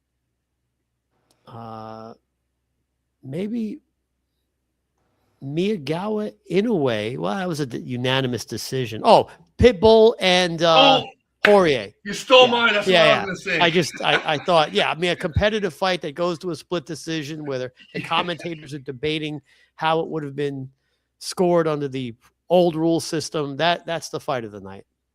100%. Of course. I absolutely agree with him. With Just Bleed fan, fight of the night was definitely Pitbull and Hori. And then for my performance of the night, finish of the night, I'm definitely going to go with Temirov's brother. I was very impressed with that. It was one of the best KOs of the year so far. And even though on the replay it doesn't look as devastating as it was live, but it definitely put out Fukuda like out cold, how to get him stretchered out, everything. And I believe that Temirov is going to be another contender here real soon. So, just really looking forward to seeing his rise. Okay. Well, my fight of the night, most definitely it was Poirier versus Pitbull, especially considering how amazing that fight was from start to finish. I could definitely see a lot more from both fighters, especially considering Pitbull's 40. No need to be a damn attraction fighter. He needs to just go right in there and just be, the Patricky Pitbull Fury of old. As far as my performance of the night, that would have to go to Kuzuyu submitting Ayaka Hamasaki. Nice. Especially considering the fact that not only was it the lone women's MMA fight on the card, it was basically the fight that made a lot more sense considering the fact that, again, Ayaka's 44.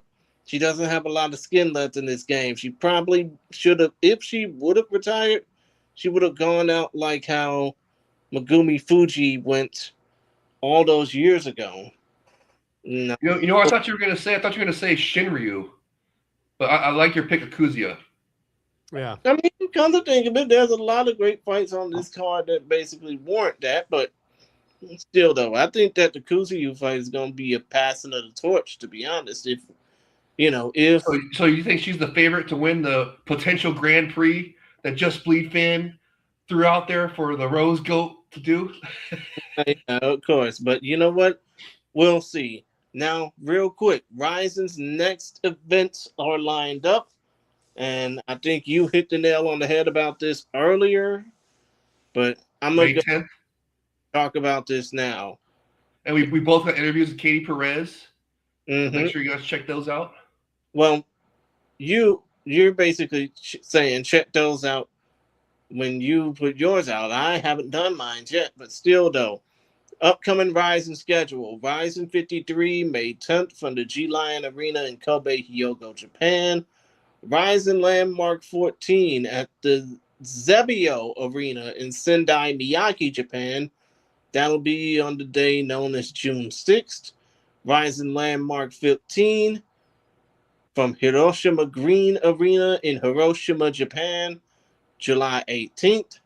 And a weird date for an event, but it's going to happen on August 11th, which is a Tuesday. Rizin 54 from Toyota Arena in Tokyo, Japan. Wait, it's on a Tuesday? Yes, it's on a Tuesday. That's going to be interesting. I wonder if there's a Japanese holiday? I think it has something to do with Golden Week. Okay. Yeah, that makes sense. So I thought it was the 10th on Monday, and we have to stay up Sunday night. So that's on the 11th. Tuesday. We have to stay up Monday night, or most likely we're probably gonna have to watch that one on replay. Oh yeah, of course. I mean, only the diehards can get up and watch, stay up to watch this. I mean, during a work week, come on, that's asking a lot from. Okay. Maybe it's just me because I don't have a job, but still, though, damn it, if I'm gonna be watching it, I'm gonna be watching it. Yeah, and it's cool. There's one every single month. It more than justifies a subscription to Ryzen.tv. And I love how there's back-to-back Ryzen landmark cage events coming up here after Ryzen 53 on May 10th. So it's a very fun schedule coming up. And it also means that when it comes to potential Super Ryzen event, it frees up September. Yeah, that's what I heard. The rumor is September in a dome, either Osaka Dome or Tokyo Dome. I don't know which one, but that's what the rumor is. And we'll have to wait and see. JBF, any thoughts about the schedule before we get on to one more topic and then get on out of here? Yeah, we have 5 minutes. We can be under 2 hours. So I'll just say that I like seeing the number of the events already announced. 4 events announced so far. I do want to see a Grand Prix announced, especially if it's the Super Atomweight Grand Prix. And, Yes. Of course, then we have Super Ryzen, what is usually late summer, I guess, or early autumn. And then, the New Year's Eve card. So we have a lot to look forward to. Oh, yeah, of course. And one more thing I do want to talk about, and, this pertains to the fact that this week is WrestleMania week. Of course, Andrew and I have been interviewing fighters or competitors who will be on the upcoming Josh Barnett's Bloodsport fight card.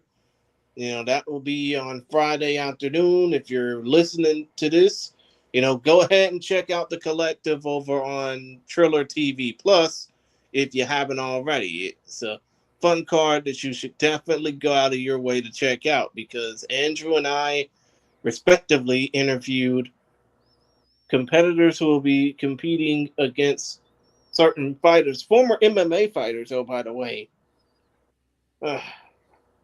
Joe Deshow will be facing off against Yuta Oka Sasaki, Ryzen FF veteran, UFC veteran, now wrestles for Pro Wrestling Noah. And Angel Verduzco, who Andrew interviewed, will be facing off against Matt Makowski, Weapon X, a.k.a. Matt Mako. But considering last week, and this is where I bring y'all back in for one more question before we close it out. I mean, considering last week's bevy of fight cards all over the damn world, so to speak, do you think that last week's fight schedule kind of resembled something similar of an atmosphere to a WrestleMania? I mean, it was like, remember the Monday night? Oh, you don't, because you were too young. JBF might remember the Monday Night Wars, WCW and WWF, or WWE now, I guess. But where there was two competing wrestling orgs going at it on Monday night at the same time. That was what it felt like this weekend with every major organization in the world, it seemed like, was having an event this weekend over April 11th weekend. So that's what it seemed like to me. And to talk about the WrestleMania, those are some good interviews you guys have done, and I'll probably tune in to see if I can tune into them. I don't know if I'll be able to make it. I mean, that's this weekend, right? Yeah, that is actually on Friday. That event will take place at 6 p.m. Eastern, 3 p.m. Pacific from the Horseshoe Casino in Las Vegas as part of the collective for Game Changer Wrestling. Well, see, 3 p.m. is still work time, so if I tune in, it'll be after 5 p.m. Pacific if I can make it. So we'll see if it's still going. But definitely want to check out you guys' interviews with those wrestlers. And, so just pretty cool. And, Combate Global, for this their event, they just had a wrestler, Psycho Stu, the guy that saved remember the guy that Rampage's son was beaten down? Mm-hmm. Psycho Stu jumped in there to save the guy. He did a little, pro wrestling bit with the Combate Global announcer, Ben the Bane Davis. That was pretty cool, I thought. So it was cool to see them working together. So I just want to throw a little pro wrestling out there in this segment.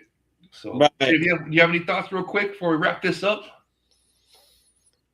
No, I'll be looking forward to BKFC from Denver, BKB, and LFA on Friday. And yeah, Nice. it's a fairly busy combat sports weekend. UFC Saturday. There's a BKFC Australia card early morning Saturday. So yeah, Under I'll have another busy weekend and early next week catching up with everything. Oh, JBF's gonna be in BK bare knuckle heaven here with all these bare knuckle cards coming up. Understood, but JBF, one thing I can add is, even though of course I know you're probably not that into professional wrestling, but like I said, last week's fight cards from all over the world kind of resemble the big fight atmosphere. I mean, do you think that when it came down to, all these fight cards getting shown all over the world, not just Rising, but still though, do you think that means that fight sports is finally just now getting its due compared to like the big four or big five sports leagues?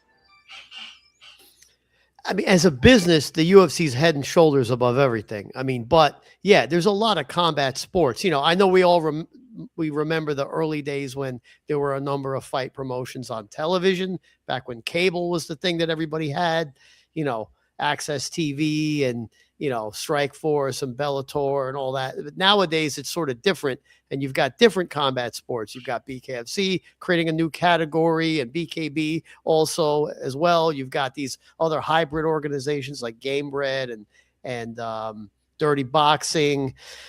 So yeah, there's a lot of combat sports out there. It's there. I mean, all these companies aren't necessarily hugely successful, but if you're a fight fan, even whether you just watch MMA or you're open to all the different combat sports, there's too much of it to watch. So it's a good problem to have. Yeah, we're spoiled nowadays, right? Totally. It's great. Yeah, of All right, course. let's wrap this show up, Jay Krish. We got 4 minutes or 3 minutes till the 2 hour mark. We can get it done. Let's get it going. What say you? Put over yourself. Right here, just like the banner says, Jay Wolf on Discord, the Rising FF Fans Discord server. On Twitter, it's JAYYOLF1. Yes, it's misspelled on purpose. That's how you know it's me. If you're a real person, follow me and I'll follow you back. Then I want to give a shout out to Takashi Furuhata-san. You see this poster I got right over here? The Almighty Pride FC poster. That he gave that to me and sent when Andrew went over to see the Epic Rising, he got a bunch of gifts for everybody. Jay Krish, you got to get your poster up there in the background too. Yeah. Just want to give a shout out to Takashi Furuhata-san. I'm not gonna. I mean, no disrespect to Takashi Furuhata. I want to actually keep my stuff in pristine condition. Oh well, I mean, mine's in nice condition right here in this. Anyways, but I just want to give a shout out to Takashi Furuhata-san. This is freaking awesome. Love the setup, with my dad right here, and then the Almighty Pride FC poster there.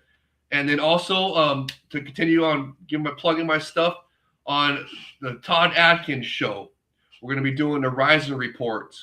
They're coming up soon, and they're going to be interviewing Katie Perez on the Rising Report.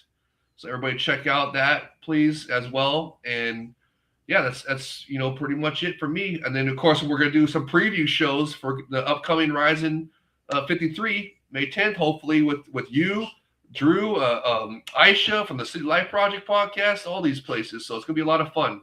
A lot of cool stuff happening. That's a big if necessary, though, because you never know. I probably might have more people other than y'all, join in and talk these fights with me. Sure, yeah. If you have other guests, definitely I want to see them out on here. But if you don't got any guests, I'll be happy to join and talk about them. So 100%.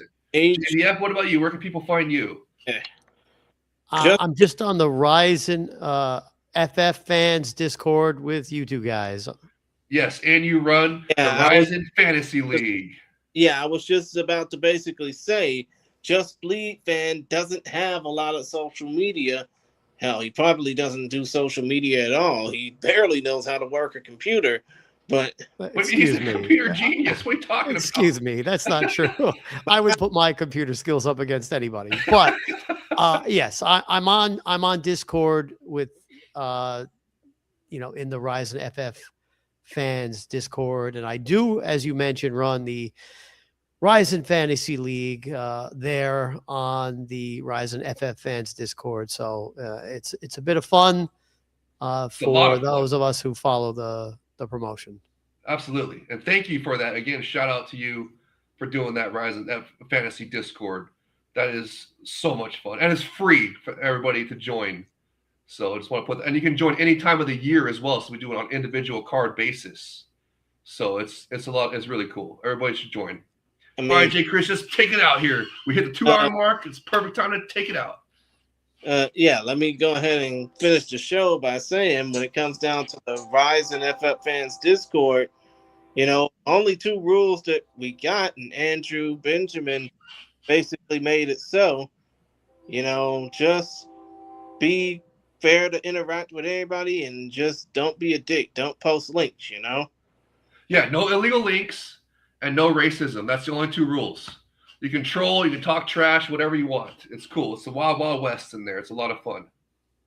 Yeah, but still, though, I guess that leaves me as we are now over the 2 hour mark, as I am seeing a lot of confusion on my television right now. But still, though, let me go ahead and close out by saying if you're watching the show, cool. I thank y'all. I appreciate y'all. Be sure to, subscribe to the little YouTube channel. If you're listening to this, feel free to check out what we have in store via the link tree page in the URL in the description. Or if you're watching, go ahead and scan that little QR code.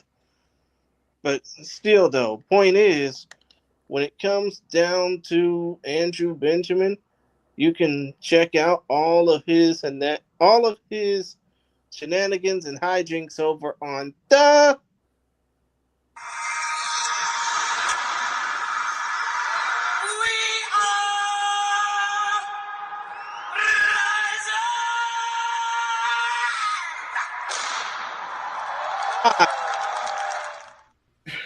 Is that the outro? No, but still, though, it's like Okay. you can check out Andrew's hijinks and all of what he has in store over on that podcast. And it's like you always say, Pride never die.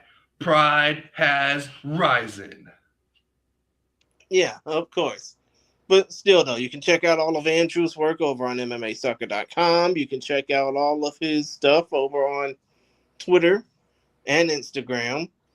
And you can also check out We Are Rising Pod on Twitter as well. But still, though, point of the matter is, as far as what I do, you can check out my links in the description, and you can, contribute to my fund, so to speak, in the description as well. You can check that out in the description. If you're listening to this, if you're watching this, I'm going to have to edit it all in post. But still, though, I thank y'all for enjoying all this time and all this great action with all of y'all. And, hopefully we can do this again the next time out when Rising 53 rolls around in about, good Lord, is it really going to be 2 weeks from now already? Or 3 weeks. 3 to 4 weeks from now. We still got about 3 weeks left of April and then the first week of May. And then the next, so it's basically the second week into May, like a week and a half. Yeah, I get it now. It's 3.5 weeks away, but still, Point is, check out Ryzen and all they have in store by going to jp.ryzenff.com or checking out the link tree pages for both the English and Japanese pages for Ryzen in the description below. Yeah, just go to their English page, Ryzen.tv. It's real easy. Get that subscription. It's great. But yeah, other than that, that's about it from me, from us. For now, we thank y'all for watching and listening, and we are thankful even more that you're a fan of the Rising Fighting Federation. Till then, I just want to remind you, peace, my peoples, in one love world. Protect yourself at all times. Keep fighting because you never know who might hear your story. When it comes down to gambling advice, always be sure to bet what you can afford to lose. And, well, I guess, I don't know how to end these things. You should do the same. You played Lenny Hart's outro, We Are Rising. I say, Pride never die, Pride has risen. And we out. Peace. Well, hey, you just basically put over my entire cheat sheet. But I can say is this: this month is Autism Awareness Month. I have fought with autism most of my damn life. All you gotta do is be kinder and be more accepting to people, and then the world will give you as much love back as you give to it. Other than that, that's all I gotta say. You know, peace, my peoples, in one love world, and we'll see y'all next time. Deuces, and we out. See y'all next month.